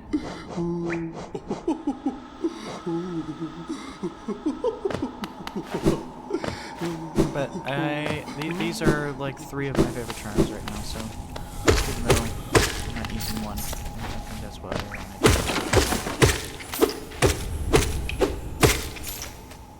I'm just gonna time that. Alright. On to the next area. So, the next area we're going to is another one that I used to get lost in a lot. I think I might be better with it now. think it's better than Green Path at least. But it does contain my favorite boss in the entire game. So I'm looking forward to that.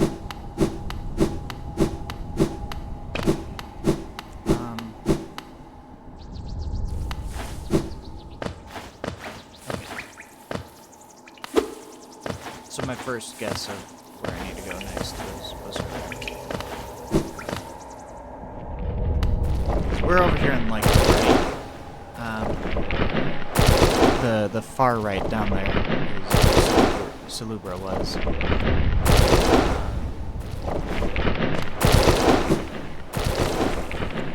you can see, we ourselves are not marked on the map. We have a special charm to be able to tell that, but you can kind of tell where you are based on like landmarks and the general layout of the area.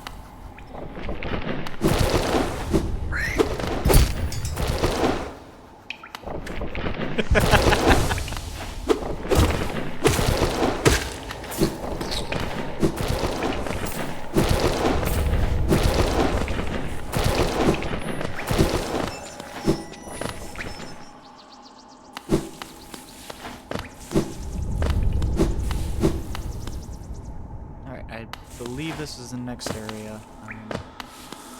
Might.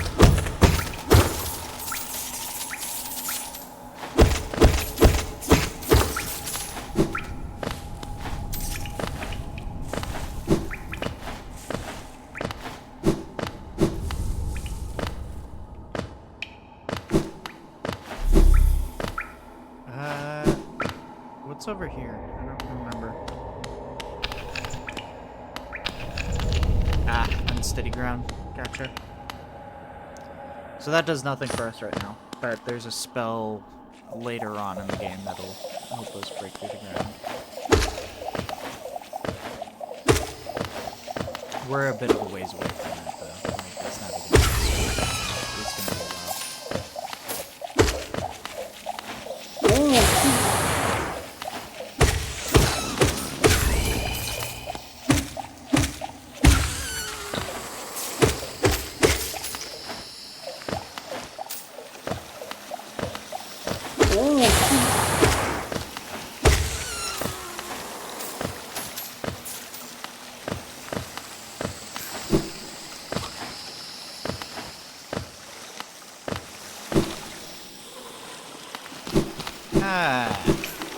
Look at that. Found ourselves to... This is map updated, but I don't have the map, so I don't know what it's talking about. This guy is another merchant. And... his name is Leg Eater. And you have to literally pay him in order to be able to access his shop in the first place. Once you do... he sells some really unique stuff. Basically, these charms are temporary. That's why they're called fragile. They're fragile heart, fragile greed, and fragile strength. And these fragile charms are really unique in that, and they're the only charms in the game that do this. When you die, if these are in your inventory, they break. And you have to come back to him and pay the same price that you paid originally to buy it to have it repaired. So basically it's like a temporary charm that only lasts until you die. Greed might be a good one to get though right now. I am probably going to die at some point in this area. I'm gonna try not to, though. Haven't died yet. Doing pretty good on that front. Let's go with greed. I am trying to save money, but... let's get rid of Thorns of Agony. That combined with my Gathering Swarm is going to be really good. Because it basically doubles the amount of money that you get when you kill things. It's really good.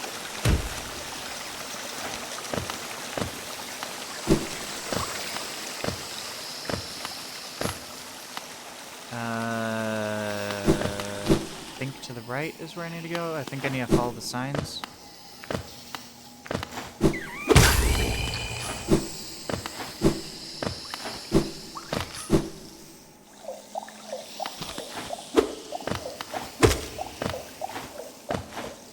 The next thing we need to do is we need to find the village of the praying mantis. And we need to fight our way through the village of the praying mantis.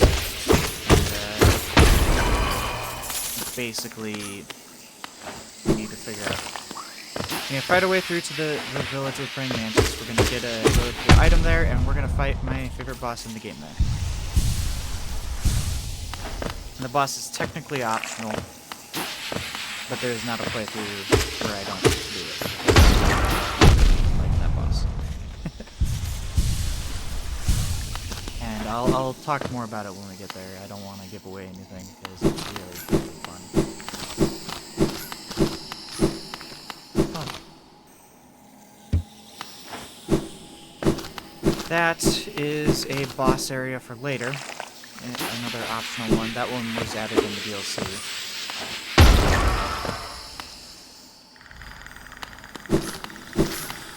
All the DLCs for this game are free, by the way. The devs they had more ideas for the game and they just kept adding them to the game. So all the DLCs are free.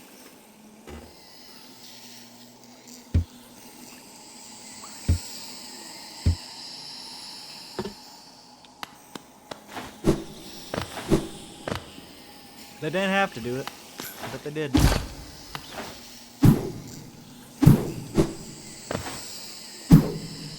This one, then dash.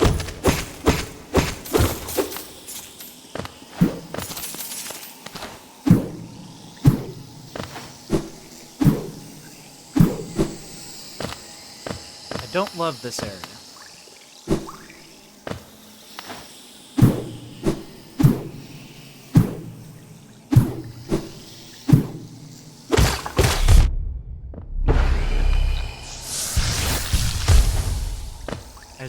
I don't like the bouncing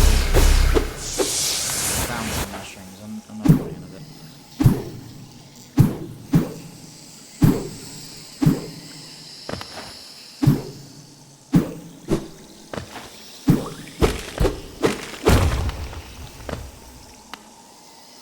All this for a shortcut.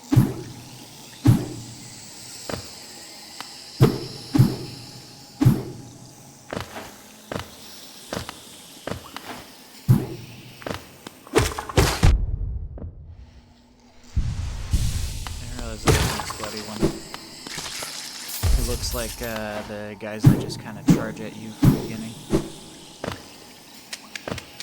Oh, there's Hornet.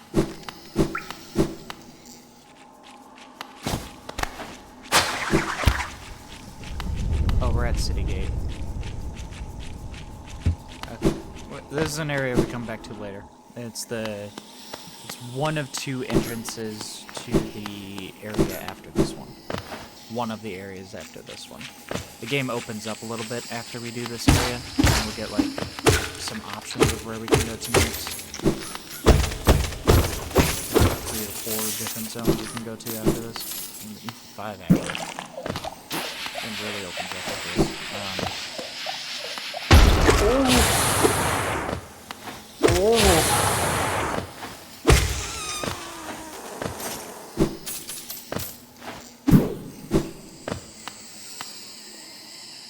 I'm not going that way. Not yet.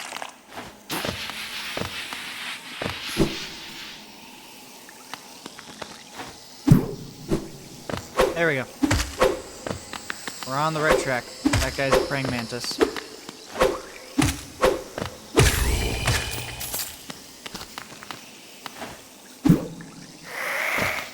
And that's a wasp there aligned with the praying mantises. Oh, I didn't see that guy. Oh. Don't mind me, I'm just bad at the game.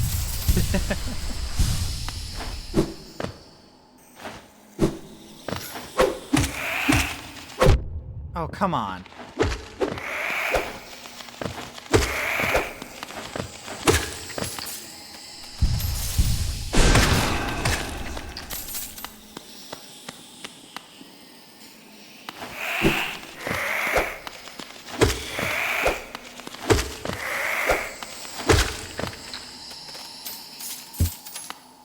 Yeah, okay, so the praying mantises wrote this. And this is where we get to some cool lore that I'm gonna start talking about. The game doesn't really tell you this a whole lot. So, you saw it a lot in Green Path, that there's this sort of, this yellowish, orangish disease that's spreading around. And what it's doing is it's embedding itself in the emotions of beings. And it takes over your mind by latching onto your emotions. But the praying mantises and the wasps, they are a warrior culture. They respect strength and discipline. So even though they're positively surrounded by this orange stuff that's in the fungus or all around them, their minds are still their own. They have not been taken over yet. They're just hostile to us because they are a warrior culture and they are hostile to all outsiders.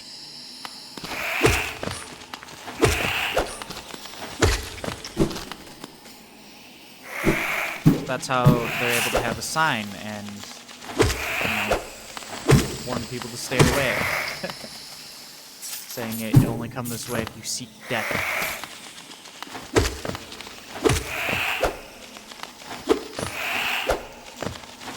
And their leader, or leaders, is going to be the boss that I'm really looking forward to.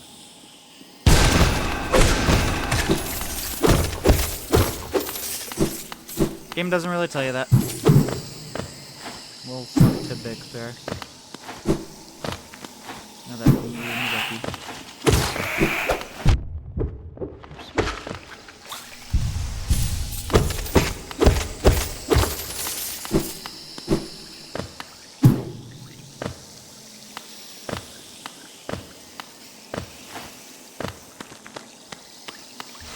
There we go. Got ourselves a bench. That's good to have. I'm gonna go this way because I think there's a charm this way, if I recall correctly. Yeah, there's a girl up there we gotta save, but we can't actually get to her yet. There you go, get the charm. I'm not gonna use that charm, but I guess it'll be good for Salute total. Whatever.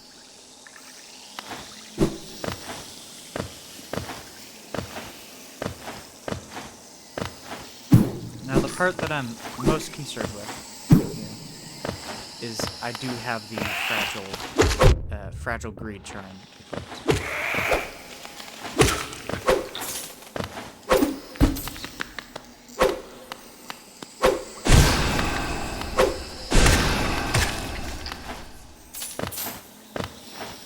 It's really good for making money. But I am rapidly approaching the area where I'm not sure if I'll be able to get through completely unscathed on my first try. Yeah, I might die in the area.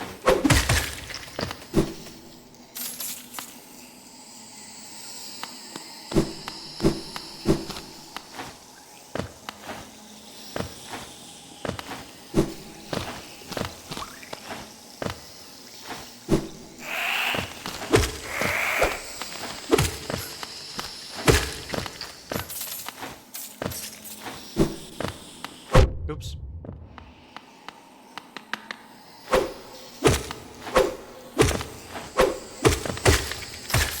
There we go. Got him.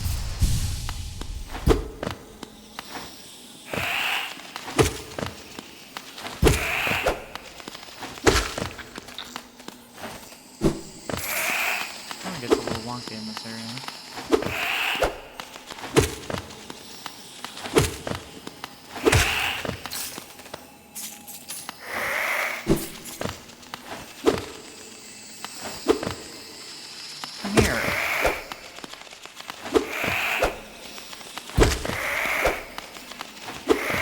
Over here. That's ridiculous. Alright, I see you hiding over here.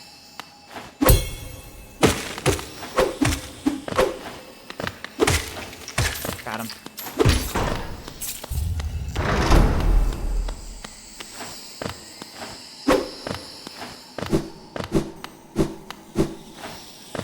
Now go back around.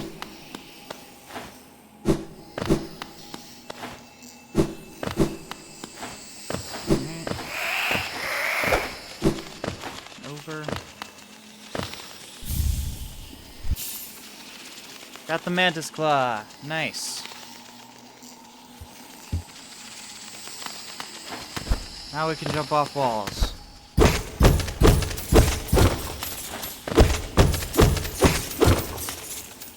It's like a wall jump from like Mario or something, but better because you can jump against the same wall repeatedly.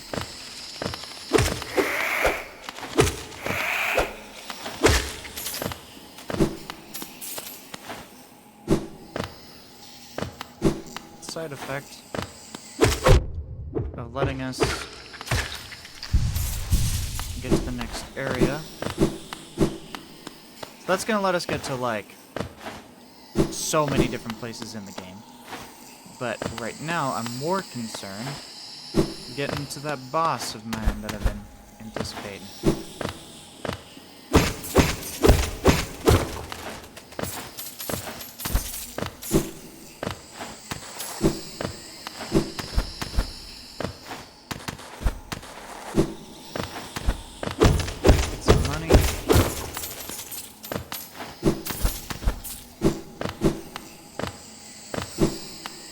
Go. Hit that.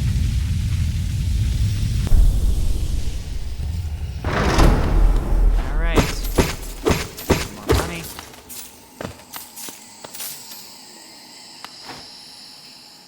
And the floor is open. Okay.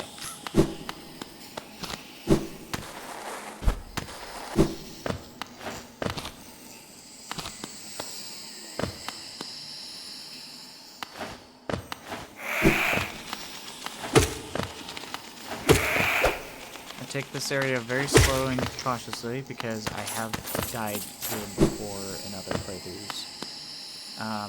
And that's not fun. Yeah, it is mine too. It's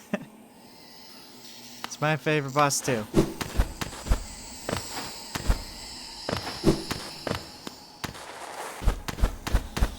Let's just unlock the shortcuts here.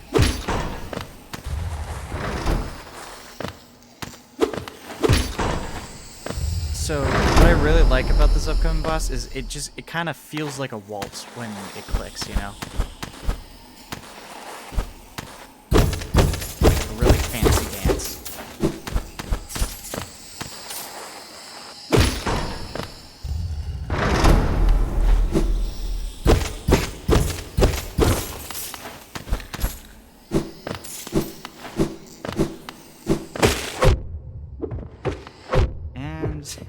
Getting hit a lot. It's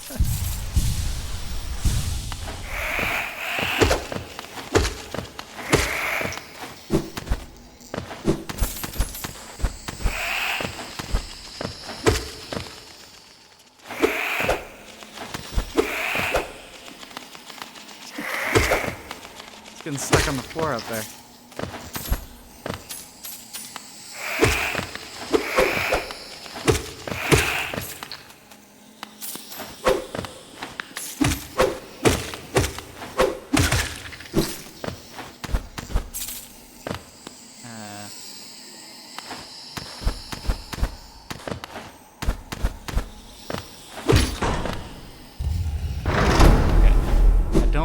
Exactly remember how to get to the next there.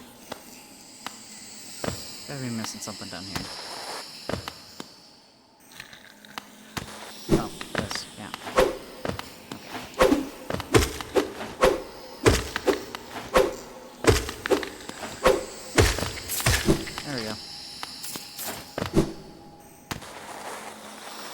Here we go.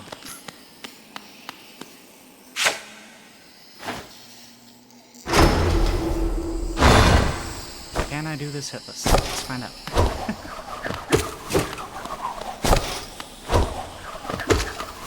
Hold on. Dude, I've been playing with the music off this whole time. It's like the best part of this.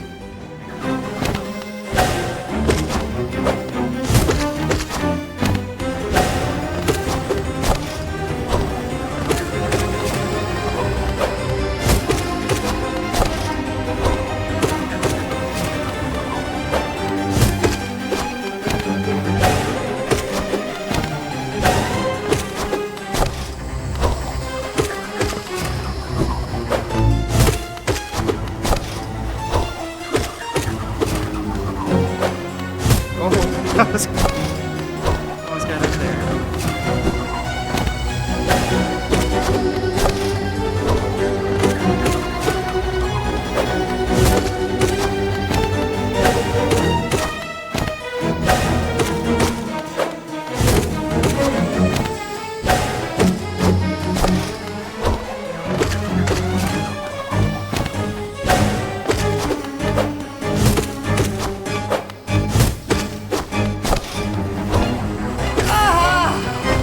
Phase 1 done.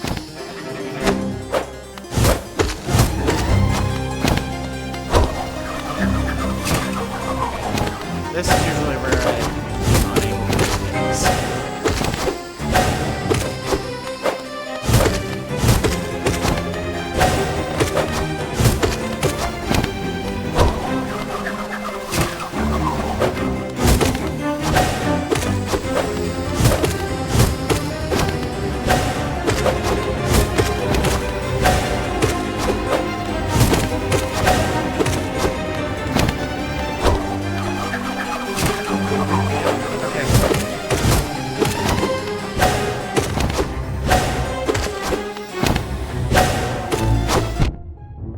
Oh, dang it.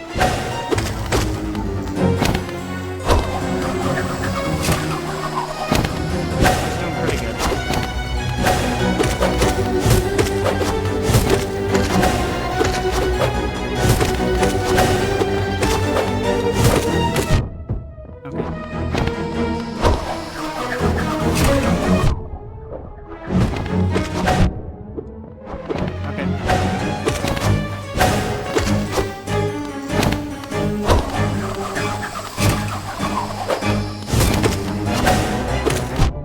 Oh, come on.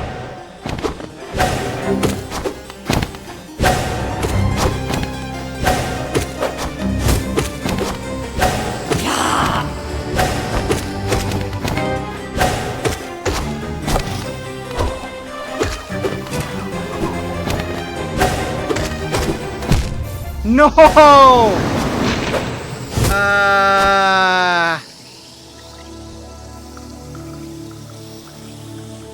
Oh my gosh. No. And I lost the charm. Oh, that was so close. Dude.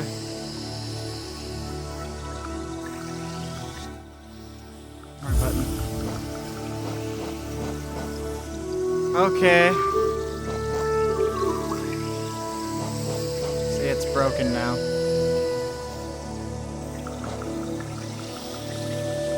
Oh, that's painful. So Rick put thorns of agony.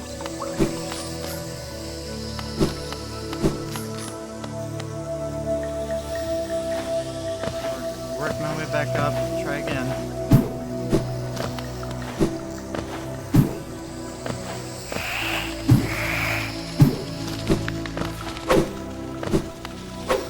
Okay.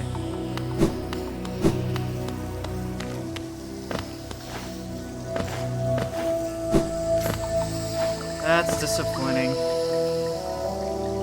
I feel so defeated. That guy was like just a couple more hits away from being done. The game even recommends at some point, I think it might be this guy who does it. Yeah. Yeah, it's like they want you to have a nail upgrade before you try to fight that boss. I don't have a nail upgrade, so I almost did that first try without a nail upgrade. That would have been awesome.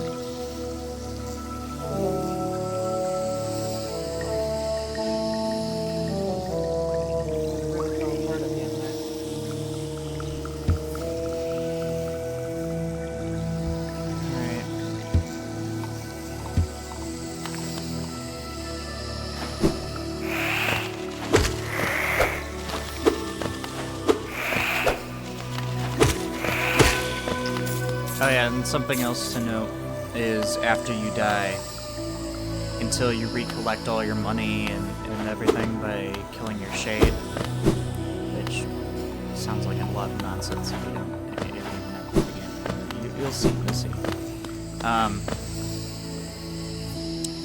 My soul bar up there in the top left, it can only be filled up to 66% full. It can't go up to 100.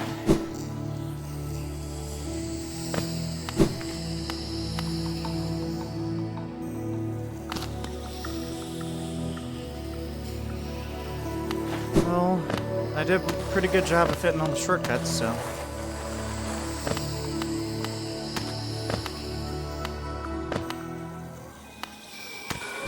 Oh, I need to be in the other area to get my shade back.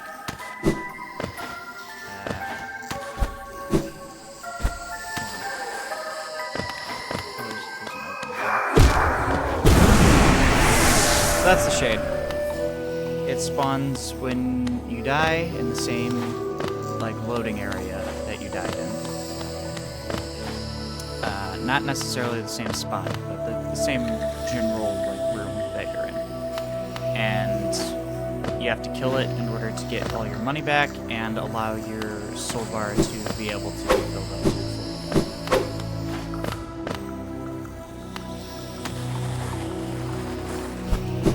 There we go.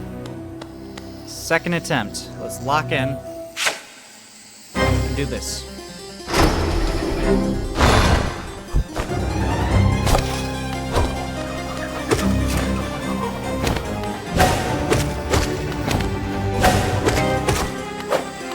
I was getting too close to his legs previously.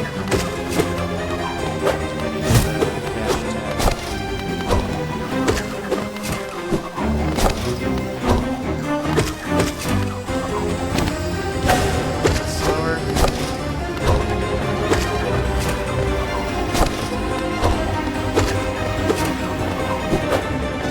Cool thing about this fight is that these guys telegraph every attack that they're gonna do. You know what it's gonna be before they do. If he's low on the wall, then he's gonna. Oops. That's what I get for talking too much. If he's low on the wall, he's gonna throw his weapon.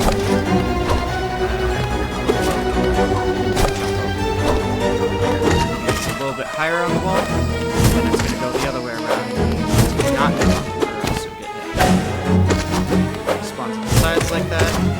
Jump over him. Come from the ceiling.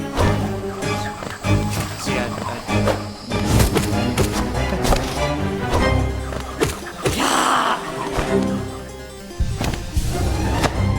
when they come down from above, you just move slightly out of the way. You want to overcorrect, otherwise you'll never hit them. Retaliate. This is the one that I always struggle with, though. That one. I have no idea how to play.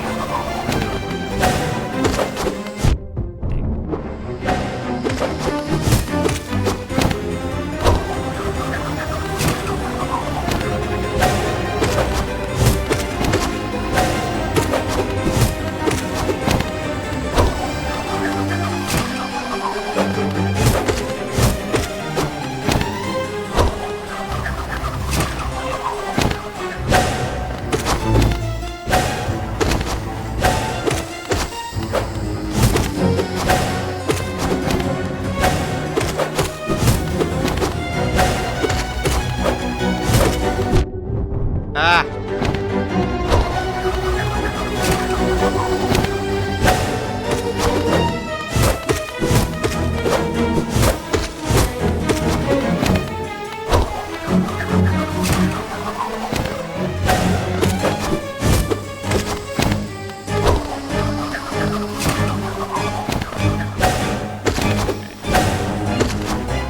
Starting to click a little bit, I think. One move in what I'm avoiding.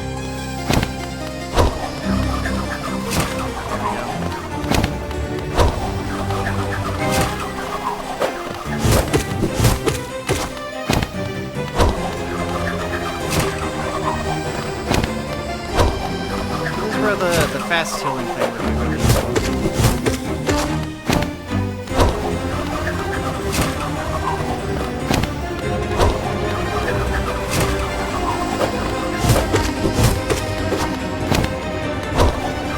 Stop going up there. I keep hitting them. We'll just keep spamming the move.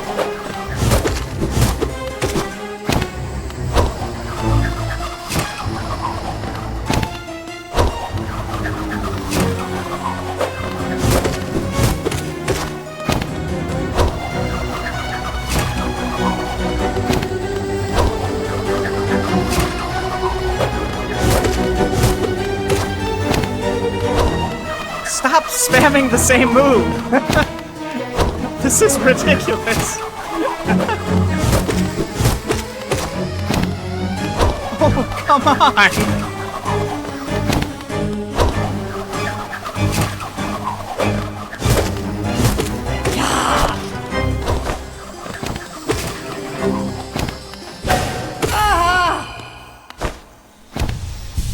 All right, and that, ladies and gentlemen, is the Mantis Lords.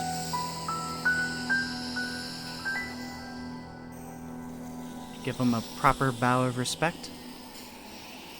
Now that we have defeated them, there are a couple of big changes in this area of the game, at least. For one, though we don't get any item to like market or anything, the game knows now that we have defeated them, and it will remember that. So from now on, you can see the guy bowing down there. These guys are no longer enemies. I think I can still fight them if I attack them first. I'm not going to test it. But if you don't attack them, they don't attack you. You're buddy-buddy with these guys now. Same goes for the wasps. Although they don't really have a bowing animation because they're kind of stuck to walls. But, yeah. And there's another thing that lets us do, is it lets us come here. Now normally, if I should have shown you guys this first, actually, I didn't even think about it. Normally if you try to come to this area before you beat them, that guy up there, he like freaks out because he'll realize you're not a mantis, and he'll flick this lever and it will shut like a gate down here hidden behind this wall, and he won't be able to like proceed any further into this room. But since we have gained his respect by defeating the Mantis Lords, we are allowed free passage into the treasury.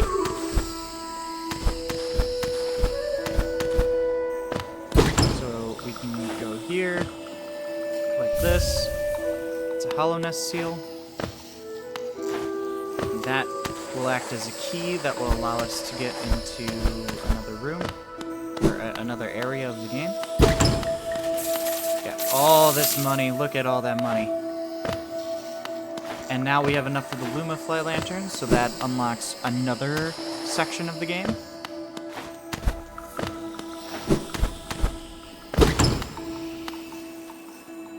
We got our Mark of Pride. Earlier when we were at Salubra, I mentioned that there are charms that work really well with each other. Mark of Pride works really well with Long Nail, because they both just very slightly increase the length of your attack when you make a sword attack or nail attack. It gets a little bit longer with the Mark of Pride, and it also gets longer with long nail, and they do stack, so you can equip both, and then you're attacking from really far away. And it's kind of goofy. But it's one possible build you can do. You can do really cool builds like that.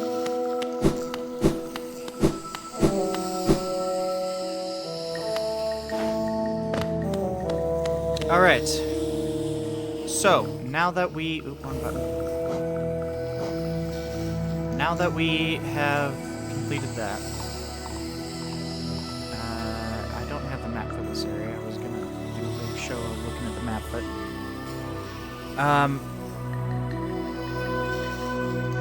we have a few options of where to go next. We can go to Deep Nest. We can go to... we can go to Hollow Nest. We can go to the Crystal Peaks. It's really those... Oh, yeah, we can also go to Howling Pass. I don't want to go to Howling Pass. Actually, before we go to Howling Pass, there's more stuff in this area that I forgot to get. Not the Mantis Lord area, but like the mushroom, the fungal wastes in general.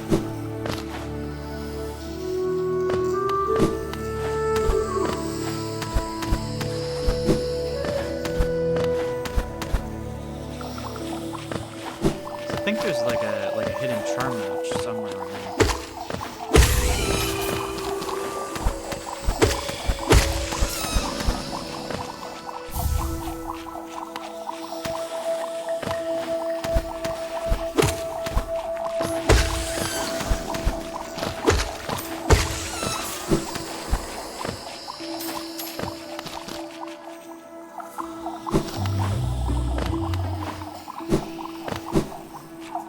That's it. Supposed to have a late game upgrade to go that way.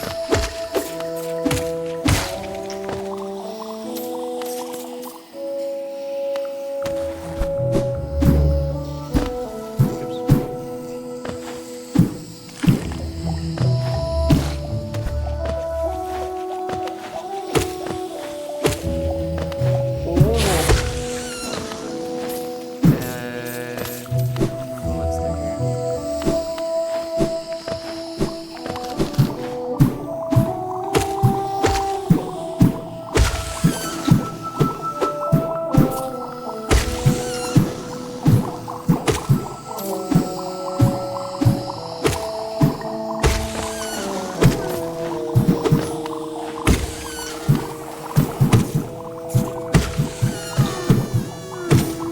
Can't believe I played this for so long without the music on.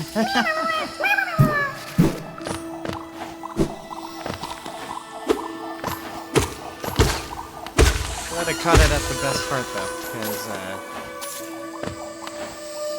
if there's any part to make sure you have your music on, it's that boss fight, man. That is awesome. So,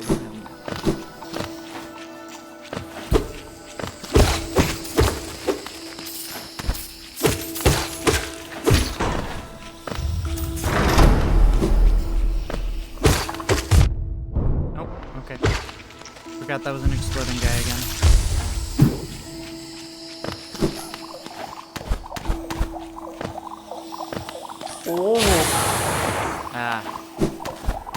If I remember correctly, I think that way is a way to Deep Nest, so let's go this way.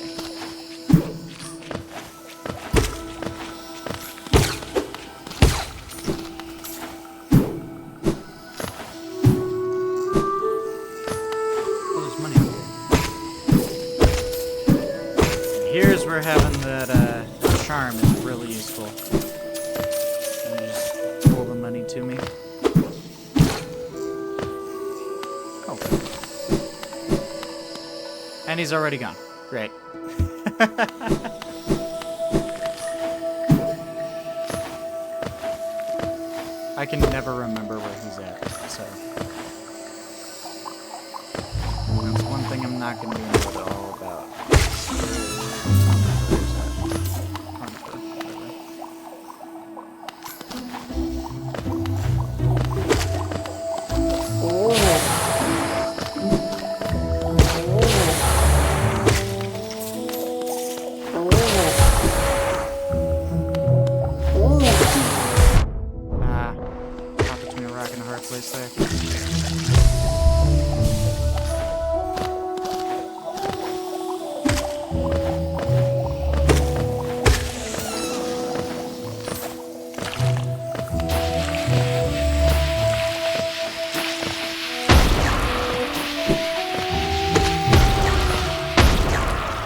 get that.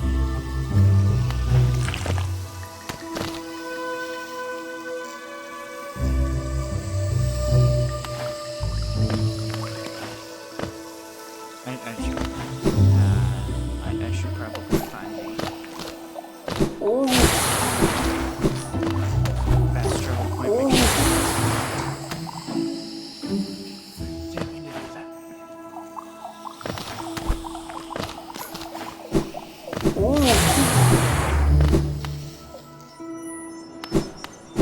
Okay, Queen Station.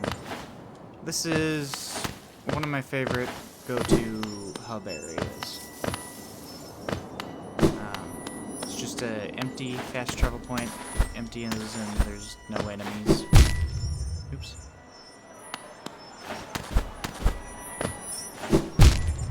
Okay, so aside from being bad at platforming, there's not a lot of danger here.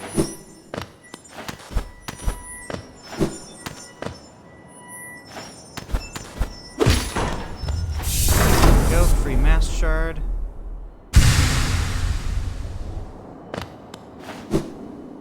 And don't forget, we can always buy another one from Sly. So,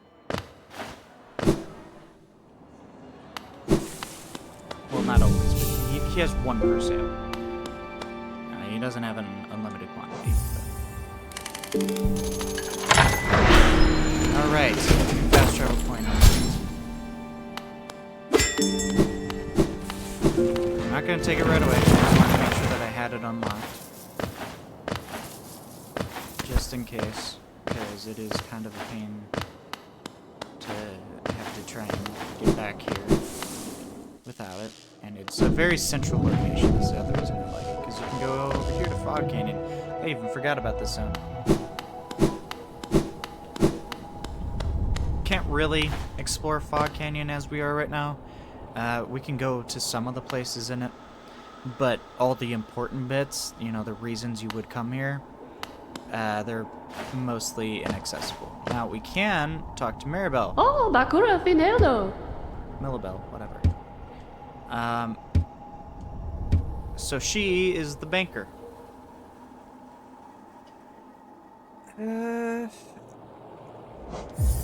Now, any money that you give her, she will hold on to you, and when you die, you don't lose it that way. So that's nice. I'm not gonna give her anything though, because I'm gonna spend all this. Kalala. Guys, it is time to make sure you get the Lunafly lantern. Right, actually, before I do that, there's one other thing I wanted to do.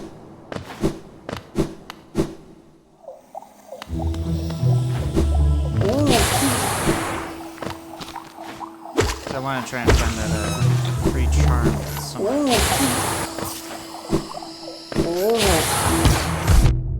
Really?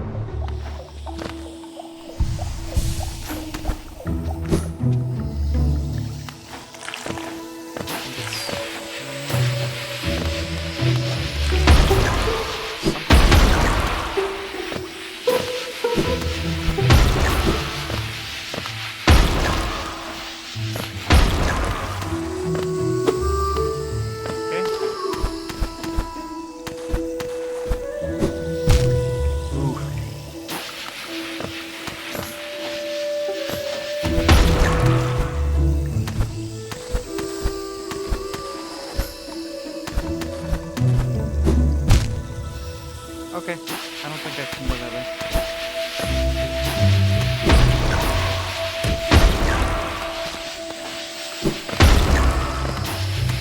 Bombs are ridiculous.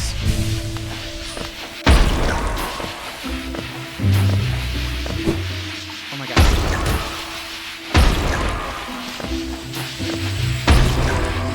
Dash.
very fast moving, and he doesn't really telegraph what he's gonna do next.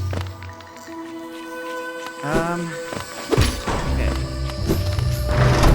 Shortcut unlocked. Ah, here we go.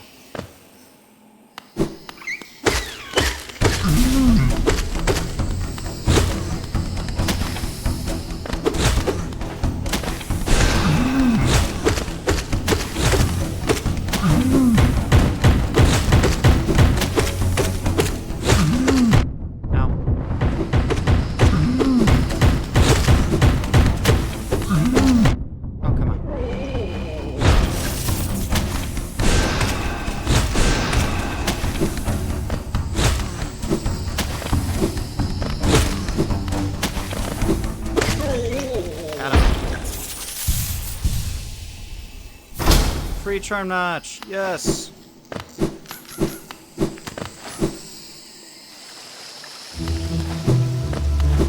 And I'm back here. Okay. Didn't realize that was. I could have saved a lot of time getting down that one. Just to get the area. Let's go back to Leg Eater. See if I get enough. Yeah,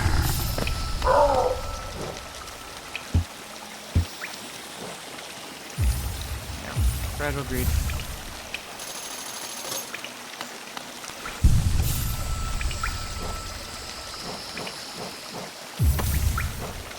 Alright. Some charm slots for it too with the free charm notch.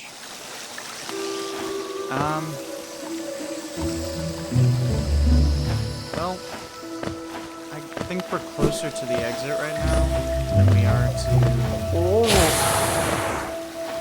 the fast travel point. I think I'm just gonna go up manually.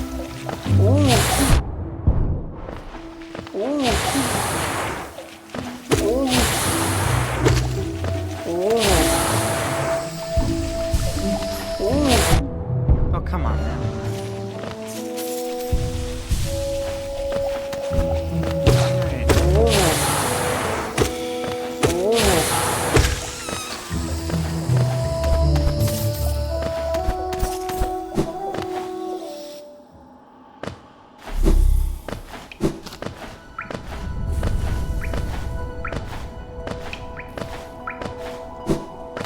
So, next, I'm gonna go and start one of the DLCs.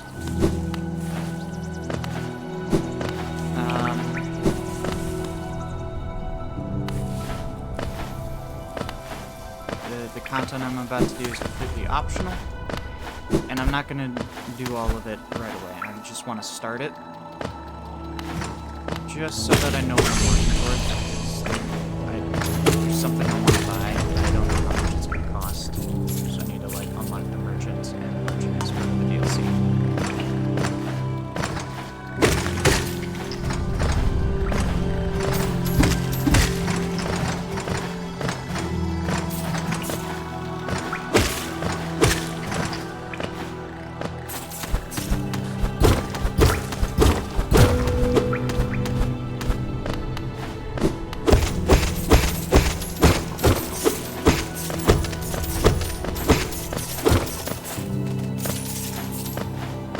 Why is it spinning around me like that?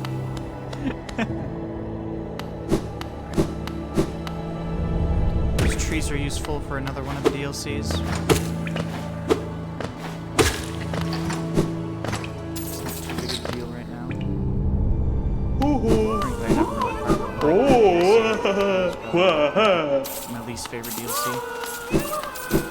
Although it does have some cool bosses. I like the bosses in the DLC. It adds a lot of them. It also just has like a lot of really annoying menial stuff to do.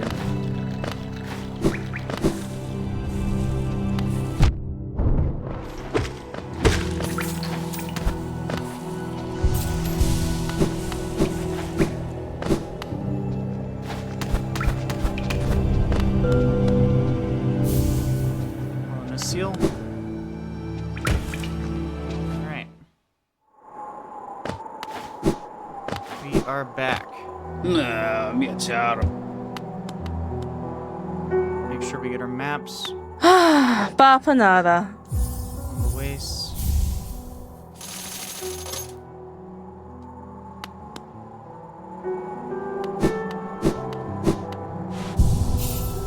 Make sure we're saved. だから遠投のオドラナートまだウラミス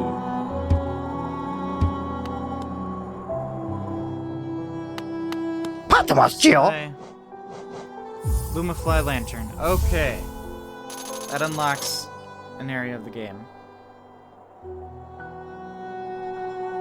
Might go to it next, might not.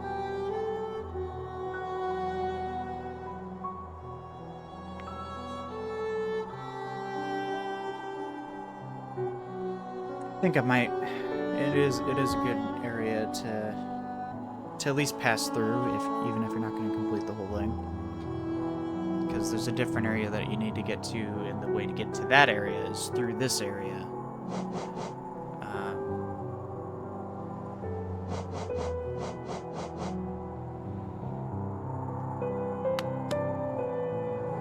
Before we do that, though,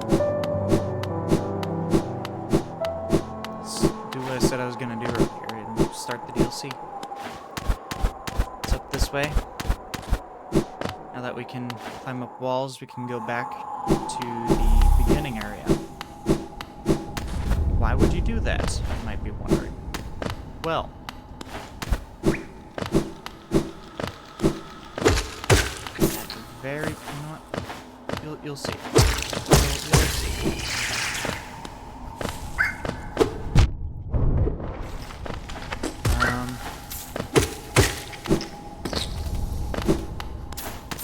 Nope, never mind.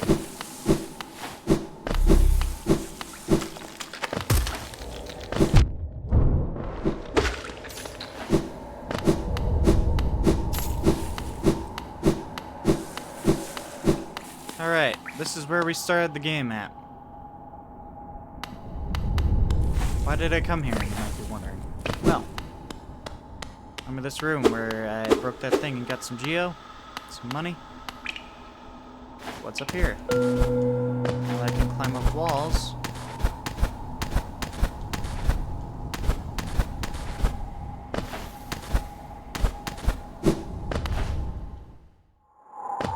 Go to another area.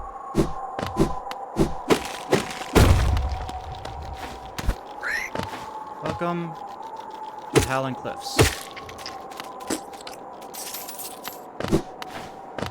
Now, this is actually one of my favorite areas of the game. I just really like it. It's got very desolate and empty vibe. But it's at the same time not a particularly dangerous area. Most of the enemies here are the same areas you find in the starting area, so they're not going to be that strong.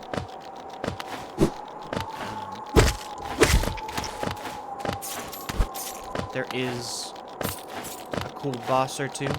There's a few secrets, a few upgrades. You know, there's a lot of cool stuff here.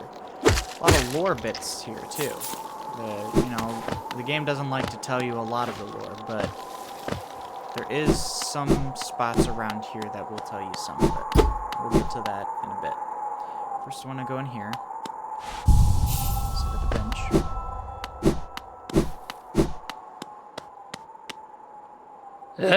Sto accocando. And we found Nailmaster Mato.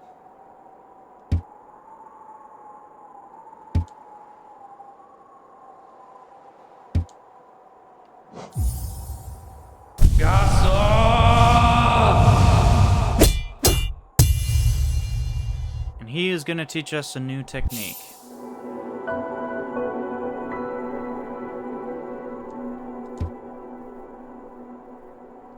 Hele Summit. Bam. We can now Finn. spin attack. Like in Legend of Zelda. So first attack, hold it down, charge up, release.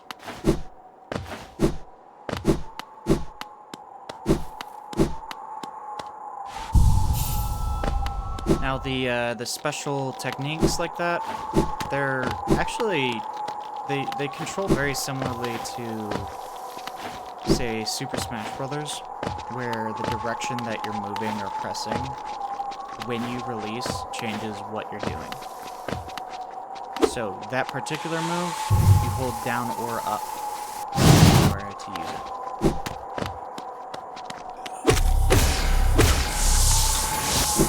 Now,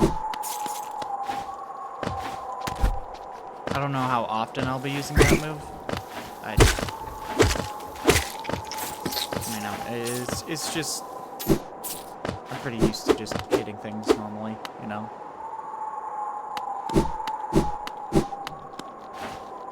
I guess it has its uses, we'll see. Sometimes I get a flow of using it, sometimes I don't.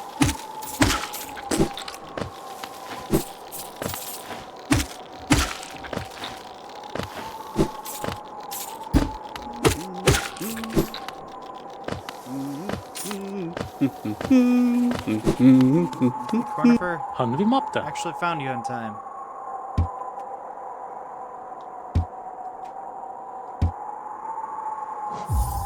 There you go. And this is basically the entire zone. That's it. Howling Cliffs is not a very big area. Just what you see on the map here, that's mostly what you're going to get.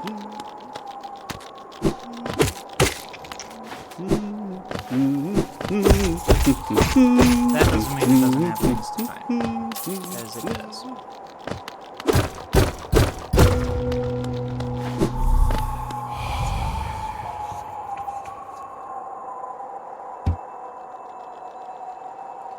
So, what this is telling us is another really interesting lore bit that I feel like it is now time to talk about.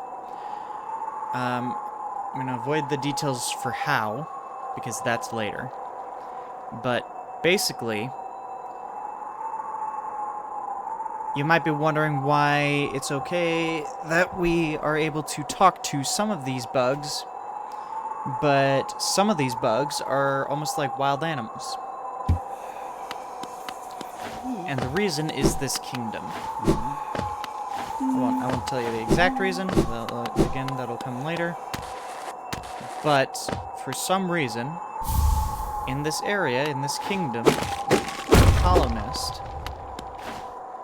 there are entities known as higher beings. And there's specific names we can get into later, but for now, just from what we know from this, higher beings, these words are for you alone. These higher beings, their mere presence imposes intelligence on the beings around them. So, it basically takes what would be just regular bugs like we know, like just regular animalistic bugs, and transforms them into intelligent thinking beings, able to form a civilization. And here we have the DLC area. This is a pretty good DLC. It's not my favorite.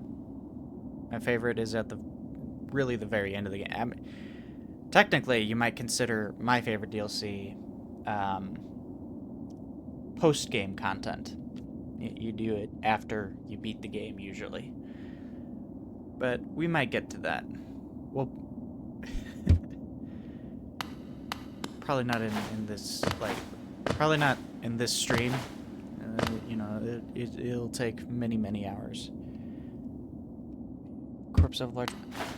Oh, I forgot. There's a different thing we have to get before we can do this. Oh, I'm so dumb.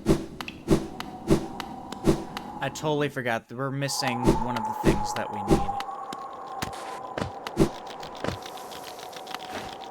Okay. Well...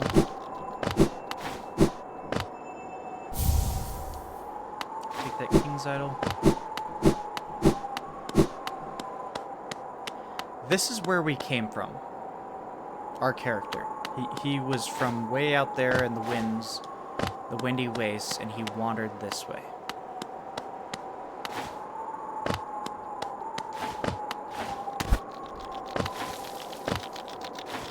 our knight.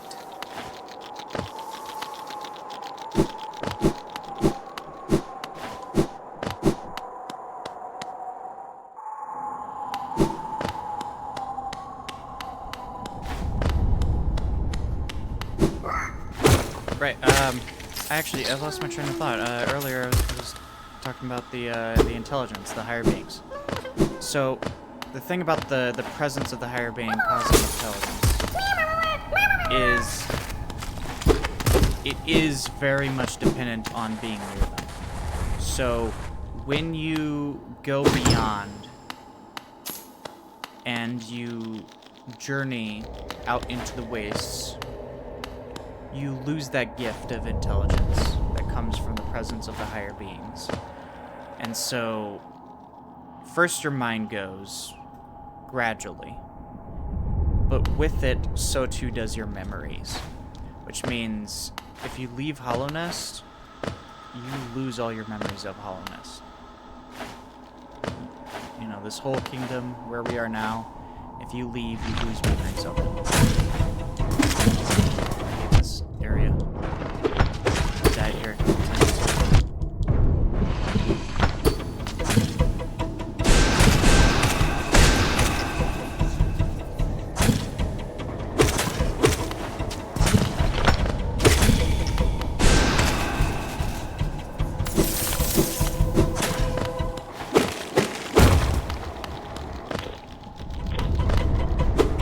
Oops.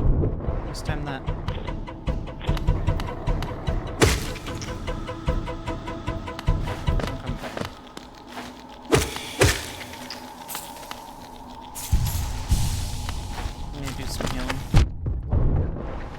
That healing's not gonna matter if I get hit by stalactites like that.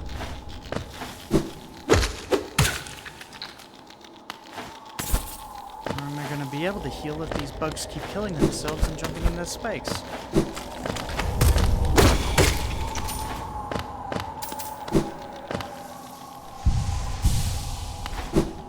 This is brutal, man.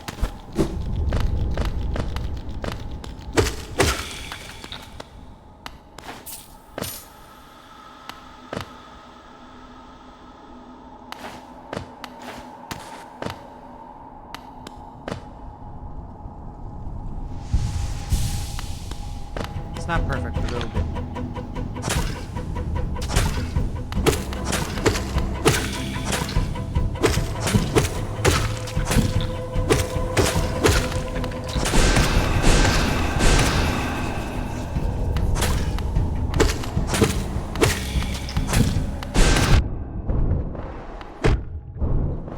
Really?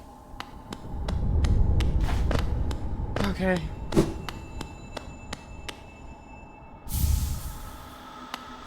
Okay, got Baldur's Shell. That's a good one. I wouldn't call it a favorite, but it is a good one to have sometimes, and sometimes, depending on the boss I'm fighting, I might swap it out to that one. And all it does is it makes it so that when you are healing, you get this shield around you that makes you invulnerable while you're healing. And that can be really useful. In my opinion, the one that lets you heal faster is better. Because if you get hit while you have the shield up, you may not take damage, but it does interrupt the heal and it still spends the soul. So it's not perfect.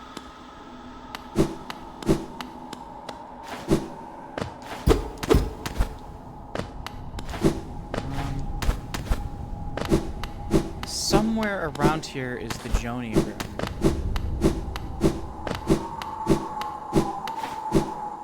Remember where. I want to get to it. That's a good one to have for later too.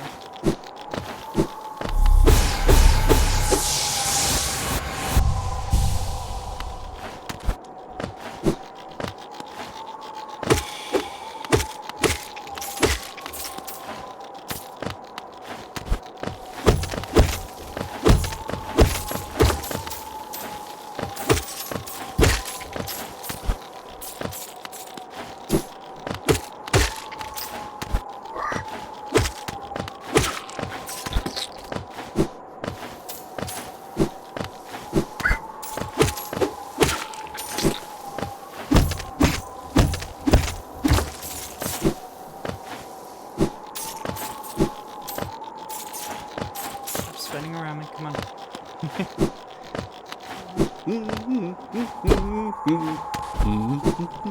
don't remember where the Johnny room is. I just know it's somewhere in the Howling Cliffs.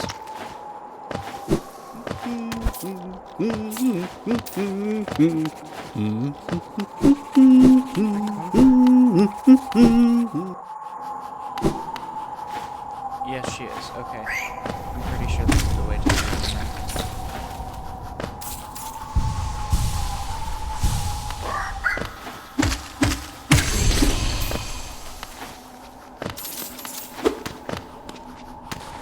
Alright.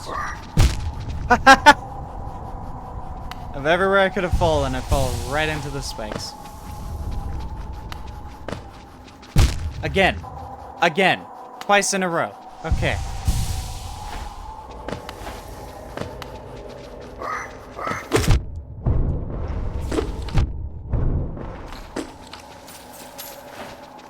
That time my guy didn't even turn around in time.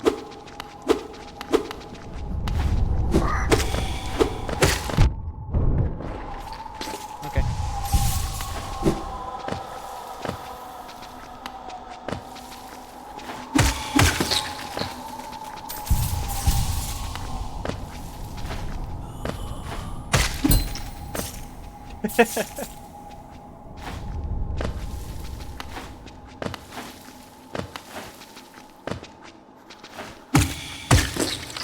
Okay, that's how you do it.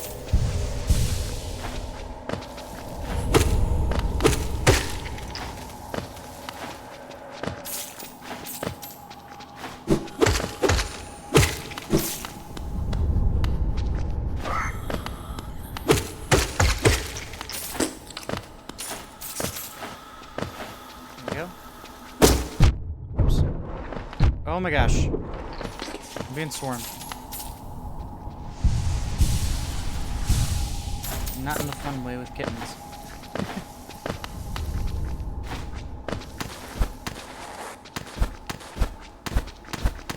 I'm talking about with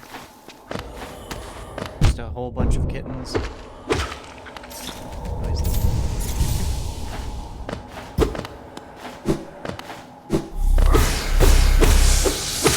Sometimes I talk nonsense. Don't mind me.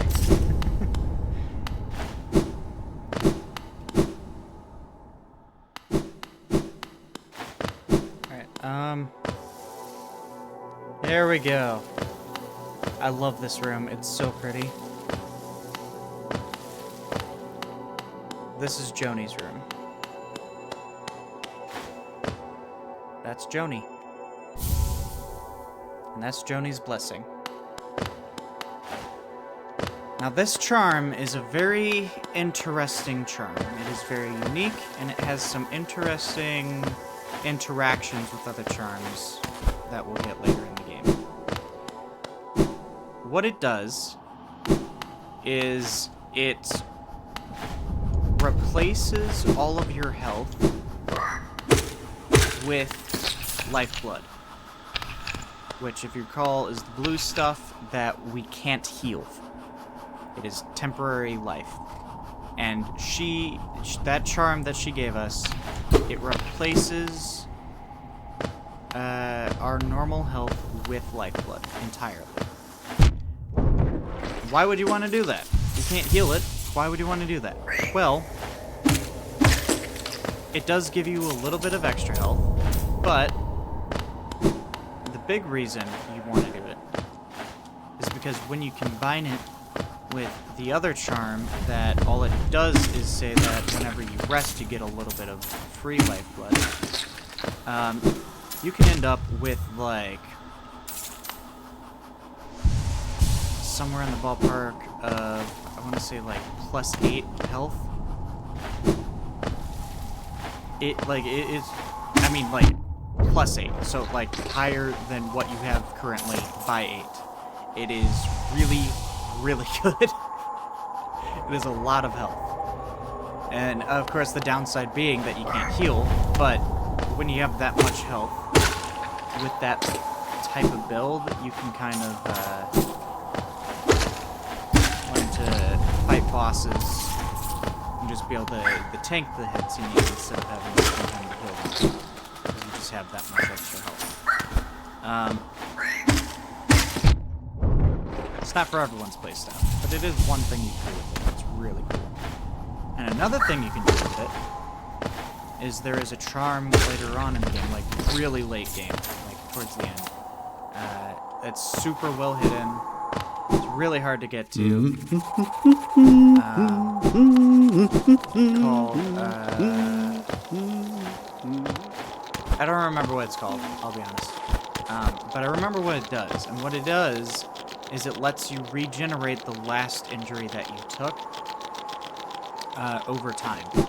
Just by not taking any more damage.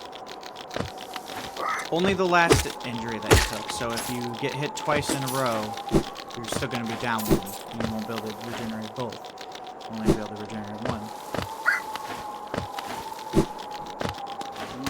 But it does let you regenerate one, especially if you're like going slowly and cautiously.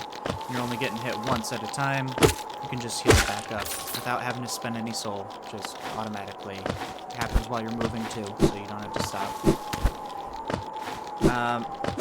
And you can actually have that equipped at the same time as Joni's Blessing, and even though you can't heal lifeblood, you can regenerate it with that charm pairing.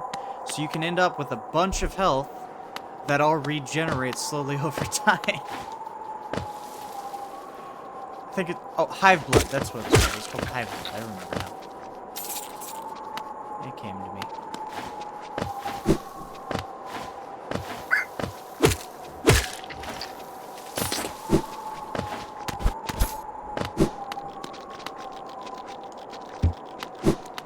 That's another interesting boss. Can't do it yet. Have to start a different DLC before we can do that one.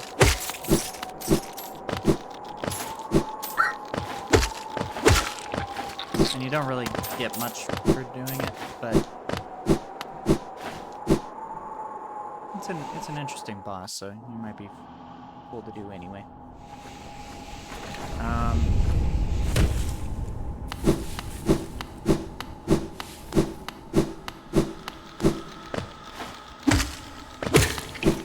I guess let's head to Crystal Peaks next. If only as a transitory measure, so we can get to a different area, so we can get the item that I need in order to start the DLC that was the entire reason why I came here in the first place.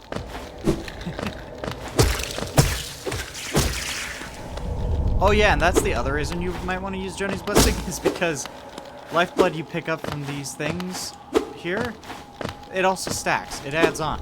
So you can end up with even more health if you like go around collecting these things and just being careful not to get hit. It gets really ridiculous if you like put in the effort. It does take a while though, so it, you know, I don't know that I want to do that on stream, although there is, oh, that I forgot about that. There is like a secret room at one point. I don't even want to talk about that. I don't want to give it away.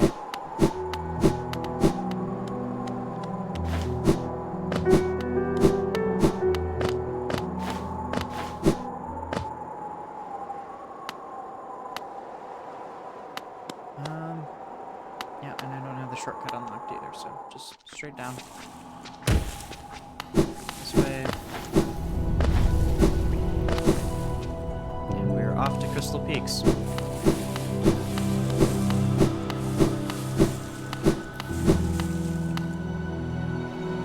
Anything new in here to talk about?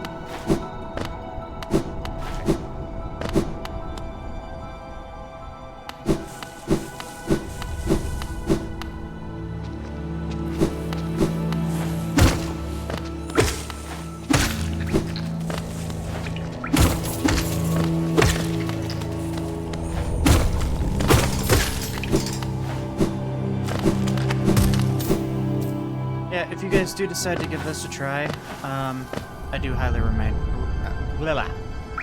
Tongue twister. I do highly recommend playing with a controller, even if you're normally like a keyboard and mouse kind of person, because this way. Just because the game requires a lot of. Oh, you're kidding me! Oh, I forgot you have to flick that lever. Oh, because normally I go left. Normally I go left, and this isn't a problem. Oh, that's a pain. Long way around it is. Oops. But yeah, this game requires like a lot of really fine maneuvers, especially when you're fighting bosses. You can kind of get away with it early game, but even in just in green path, it gets really difficult to play. So it's really important that this one.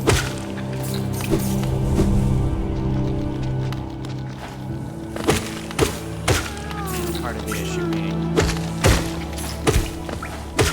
that arrow keys, right and left at the same time is neutral, and you're flicking back and forth between right and left so fast that picks it up as both being on at the same time, and then you stand there like it does when you're training.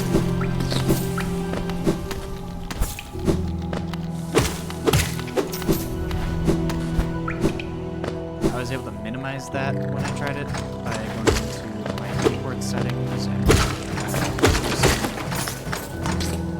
keyboard input latency, but even at that point it's still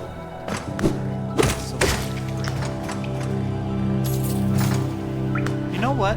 Let's do the optional boss while we're here. Yeah, because it's right here. I missed it.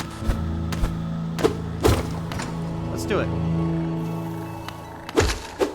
Might as well. Having to take the detour anyway, because the other thing. So let's go. I don't even remember what you get for fighting this boss, but I know it's here.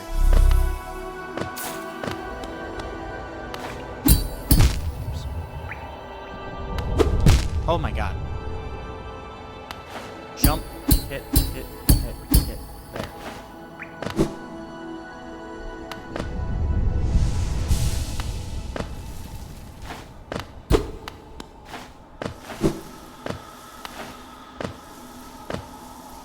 Oh look, tutorial to look down.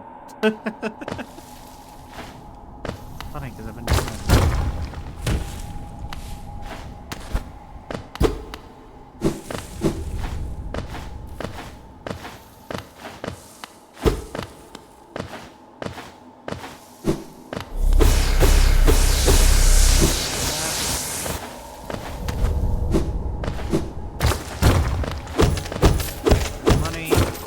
Checkpoint.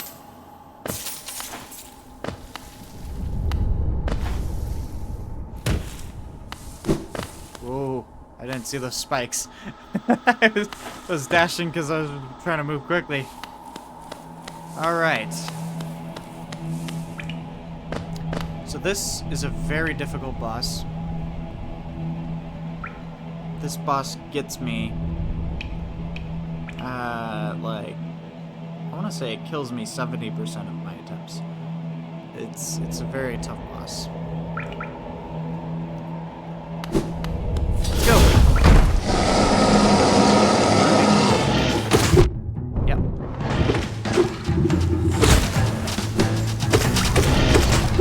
Oh, come on. Nope. Heal, heal, heal.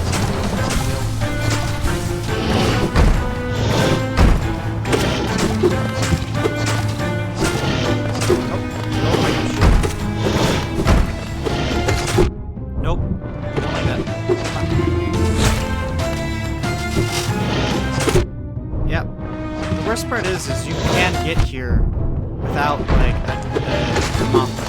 Like, you can get here without the ability. And I'm pretty sure a lot of his attacks you just can't avoid without the ability. Yeah, like that.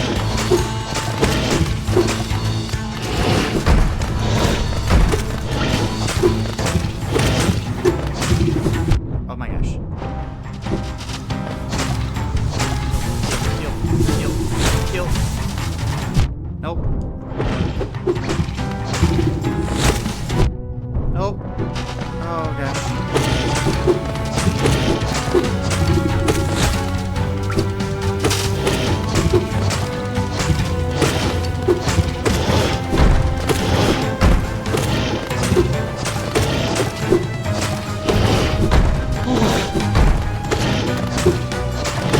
I'm sweating.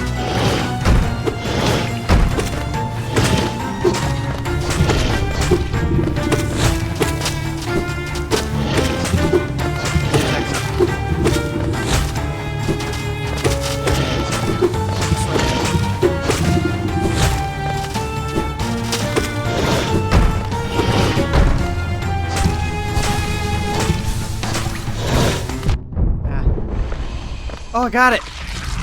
Oh, I got it! I wasn't thinking I was gonna get it. Oh, mass chart. Nice. It's 3 out of 4, and I think Sly has one still. I didn't buy it yet.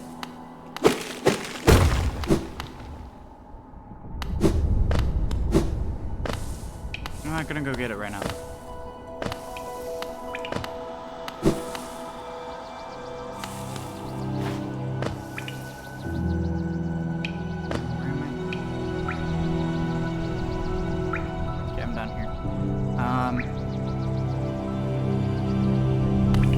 Actually, if I go this way,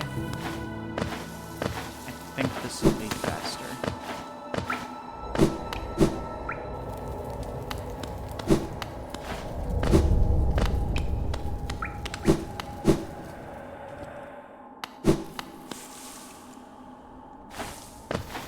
What's up here? I don't remember.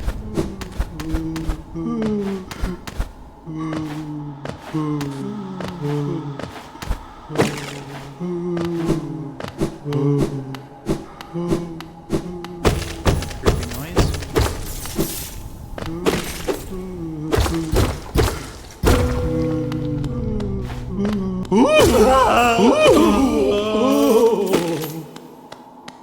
Morning grubs.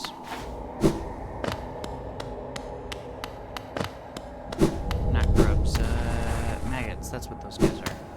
Maggots. Are they maggots? No, the maggots are the other things. Where are those guys? Oh, those are maggots.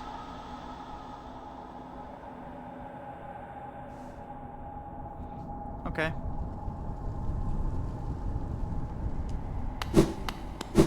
That's some dark lore.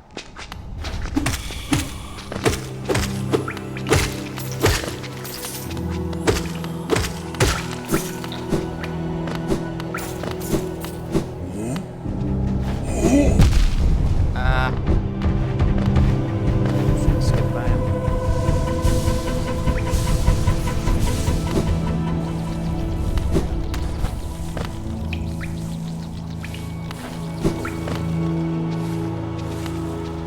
Let's hit the switch while I'm here, so next time I try to do this, try to go this way. There we go.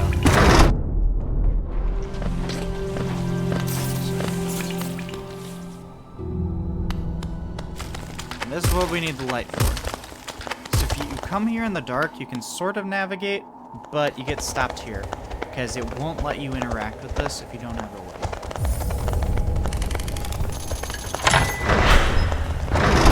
That unlocks that. And we are on our way to the crucifix.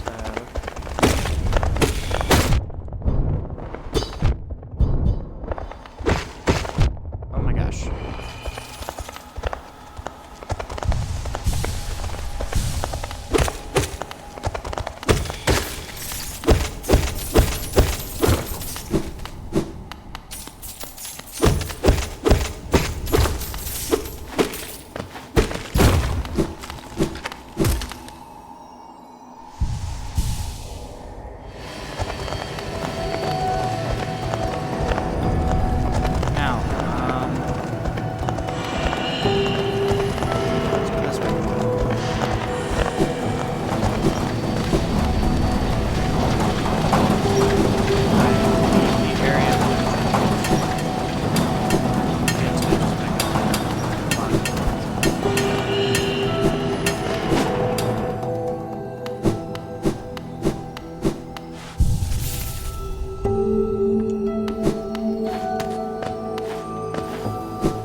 Just kind of, oops, right into the spikes.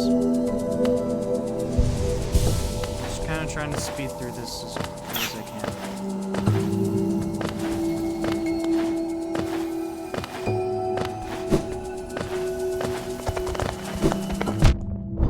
Nope, nope.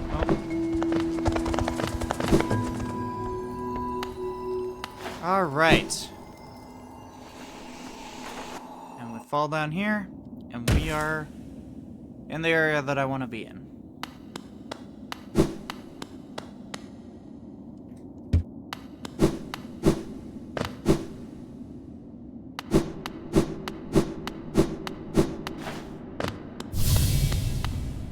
We are trapped. Can't get out. Oh no! Oh no!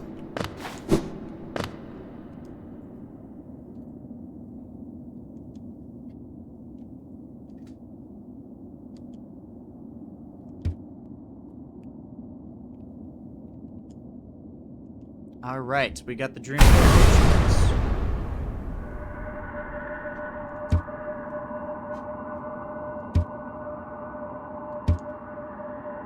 So the dreamers are those ghosts that tried to threaten us before.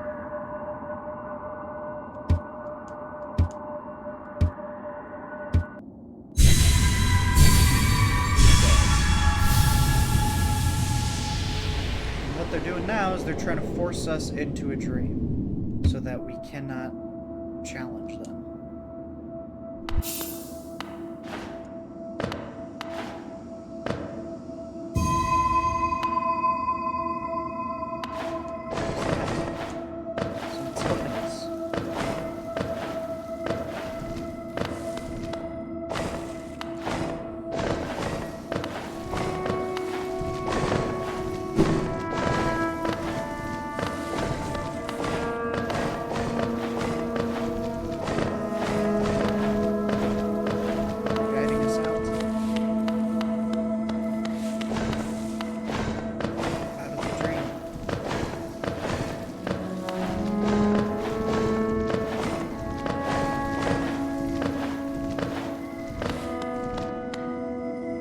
Muku batese.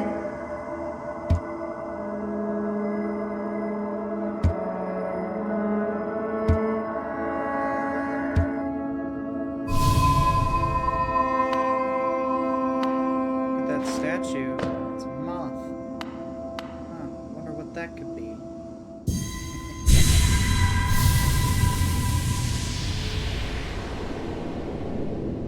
We got the dream now. It's a new weapon. This weapon doesn't do any damage. But it also is very slow to attack. But it will restore soul very quickly when we hit an enemy with it. And it can be used to start a couple of the DLCs actually. I think you can start like 3 of the 4 DLCs.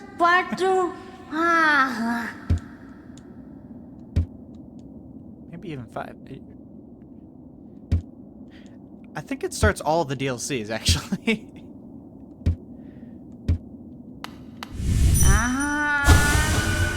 Oh yeah, and it also lets you like read people's minds.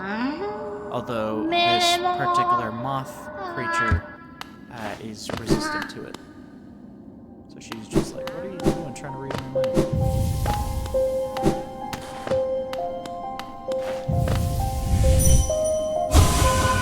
Here's where the trees come in handy. I'm not a big fan of this part. You hit a tree and it unlocks these like green spirit node things. You have to go and collect them all. The cool bit is when you do collect them all in an area, it gives you a lore bit. That cool bit is you need to collect all of them in an area to trigger that thing. If you leave, it's all undone and you have to do it all over again. It's really, really annoying.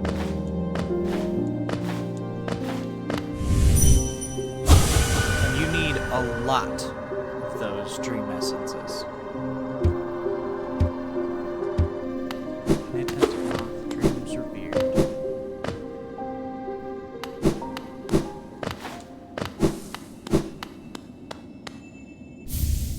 Dream shield. I like that charm. That's a good charm. I might have to make room to equip that at some point. Actually, how many charms do I have? Do I have enough to buy the other thing? 1, 2, 3, 4, 5, 6, 7, 8, 9, 10, 11. I should have enough.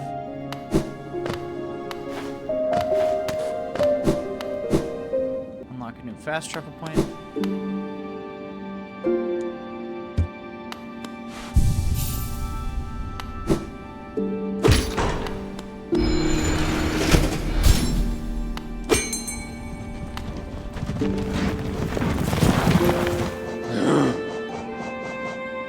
She'll cost 3 though.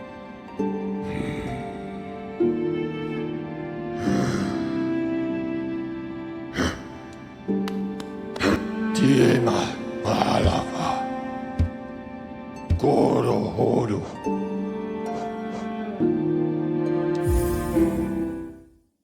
Okay. Got to crossroads first. So I can go to Sakura and I can buy that charm. Serema. Sano.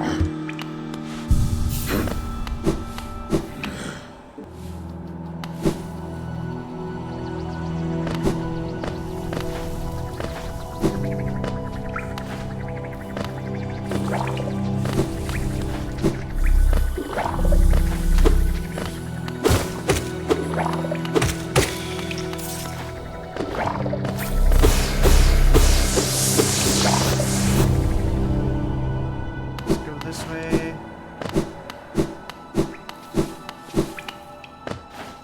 There.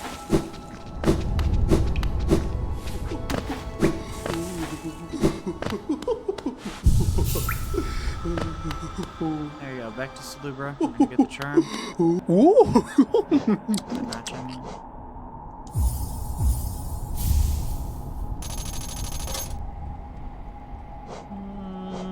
Should I get these? These are all good charms. Depends on the build you want to do.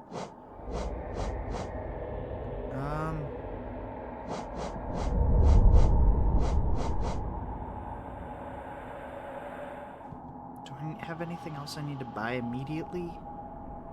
Yes, I do. Yeah, I do. I just... saving money. Get rid of that. Get rid of that.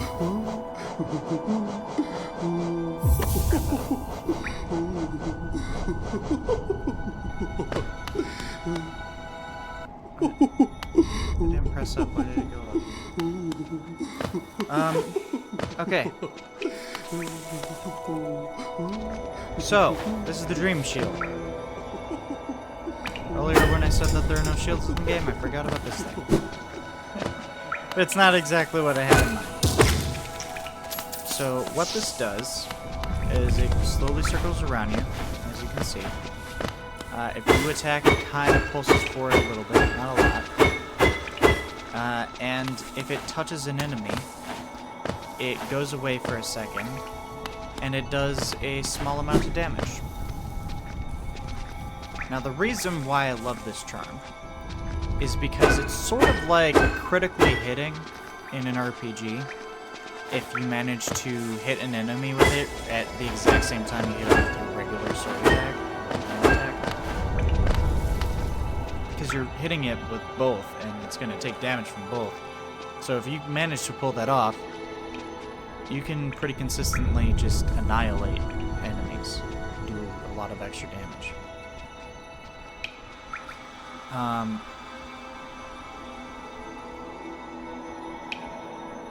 So if you're like a DPS person, you like to defeat enemies quickly, it's a great charm to have.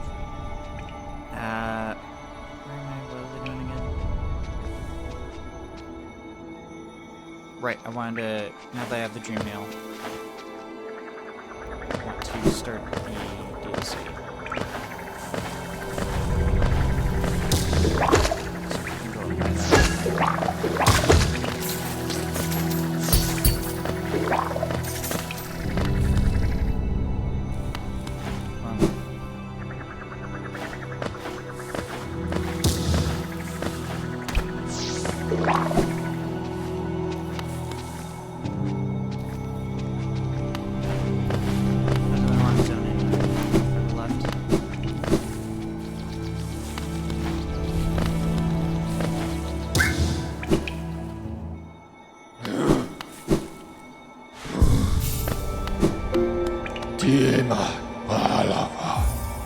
Okay, back to Dirtmouth.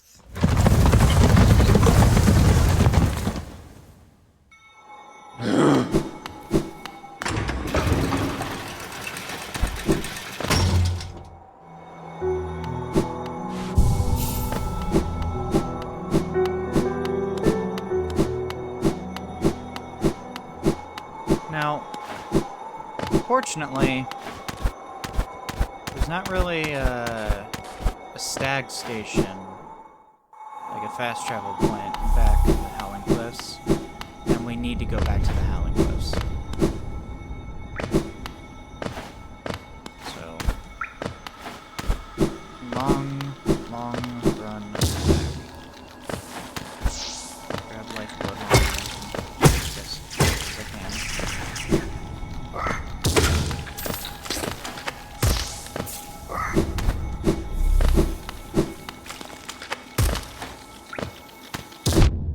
Oops.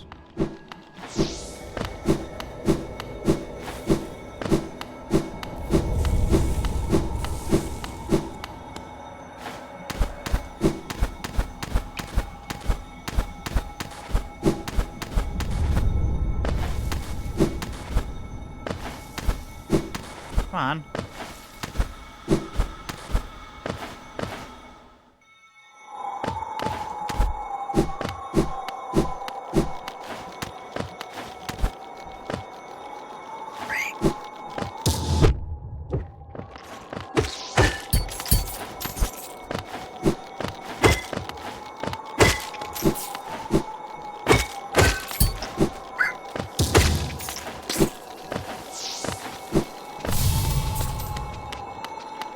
So, that guy, now that we have the dream nail here, if I hit him with that, he'll start a boss fight. I might do that in a minute. Before I do. Because if I die, I have to run all the way back here. So, before I do,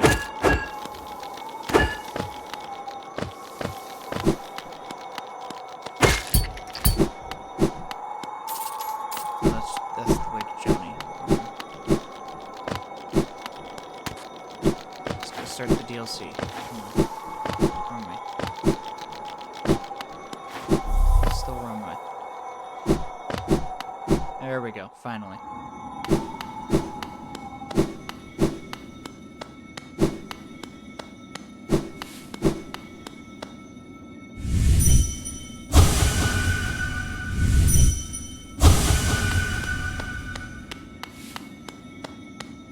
Red light.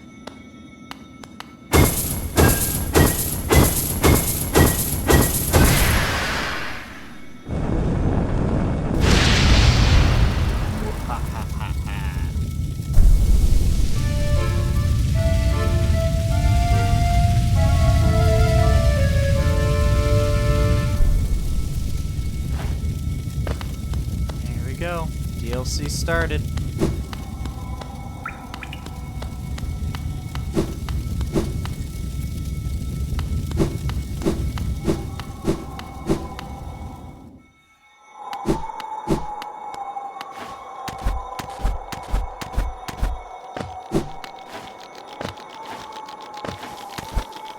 Alright, let's go on. You know what? There's that bench in front of the Swordmaster's house, right? So we'll go to that bench, sit down on it, so I have a closer respawn point, and I'll fight the boss. I don't think I'll die to this boss, because I remember him being relatively easy, but at least for me he was. But, better safe than sorry. I'm gonna have to run all the way back up here. Oh my gosh.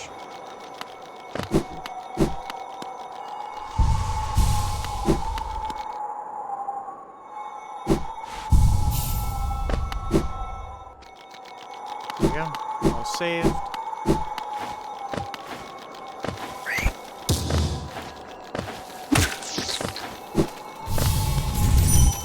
Woo!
try.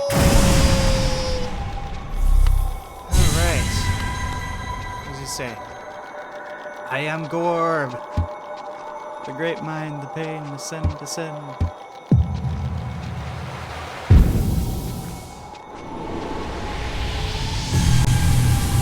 Now we absorb them and we get 100 essences.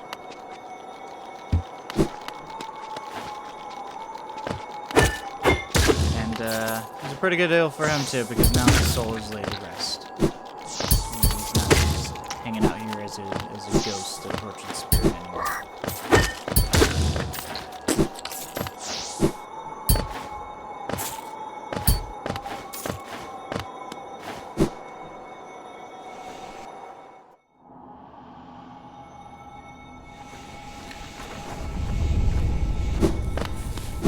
Oh, I timed that well.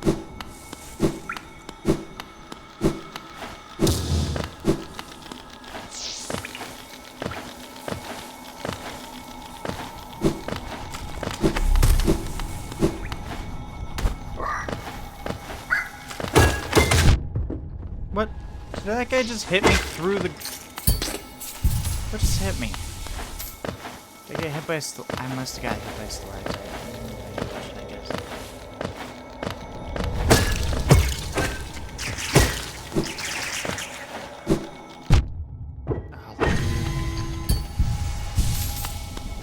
Hiding behind the foreground objects.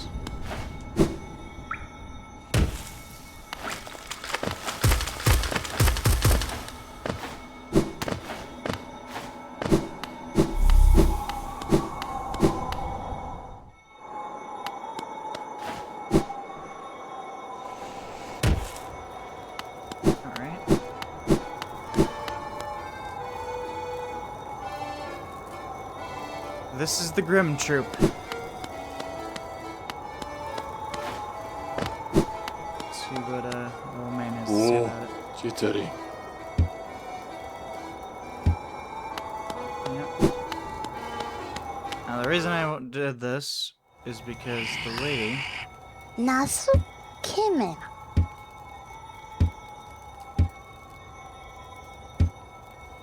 결국엔 못 gonna give her fragile greed. She's gonna eat it.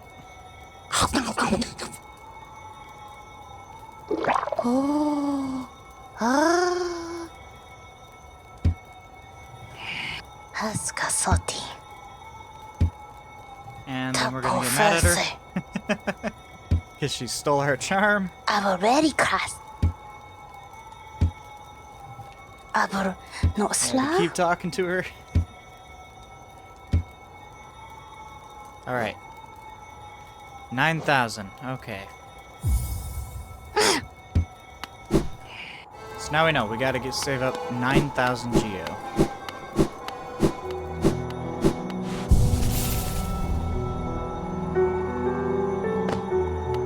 Alright.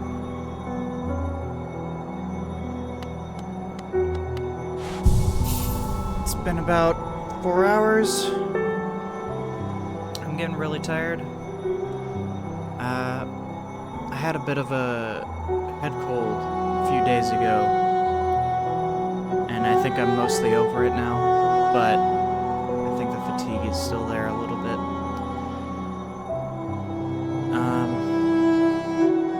So I think I'm gonna call it. I had a lot of fun. I love this game. It's one of my favorite games of all time, for sure. Replay this game so many times and never grow bored, and I really am looking forward to the sequel. I have no idea when it's gonna come out. They keep like, I guess they haven't really set a date, right? They're just like, oh, it's this year, and it wasn't that year. I'm sure it'll come out at some point. It is a small team. They're taking their time with it, making it good. I'm just so excited for it. I don't think that hype's ever gonna die down. Anyway,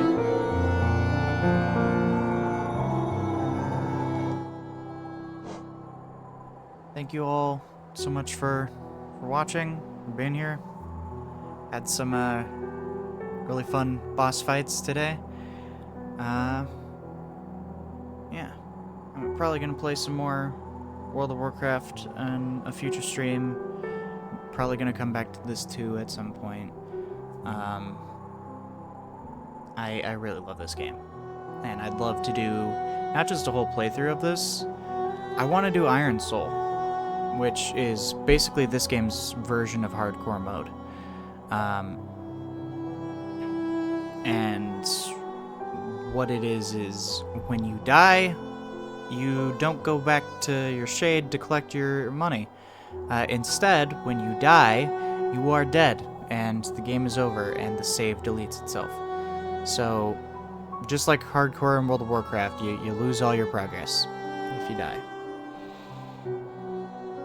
There's a few other changes to the game too, because there are some like systems that deal with death in this game, some very morbid systems. And since they don't have a use in like a hardcore mode where death is the end, instead of just letting features of this game be useless, the devs actually thought about that and actually added some Easter eggs and changed the functions of those things in that mode.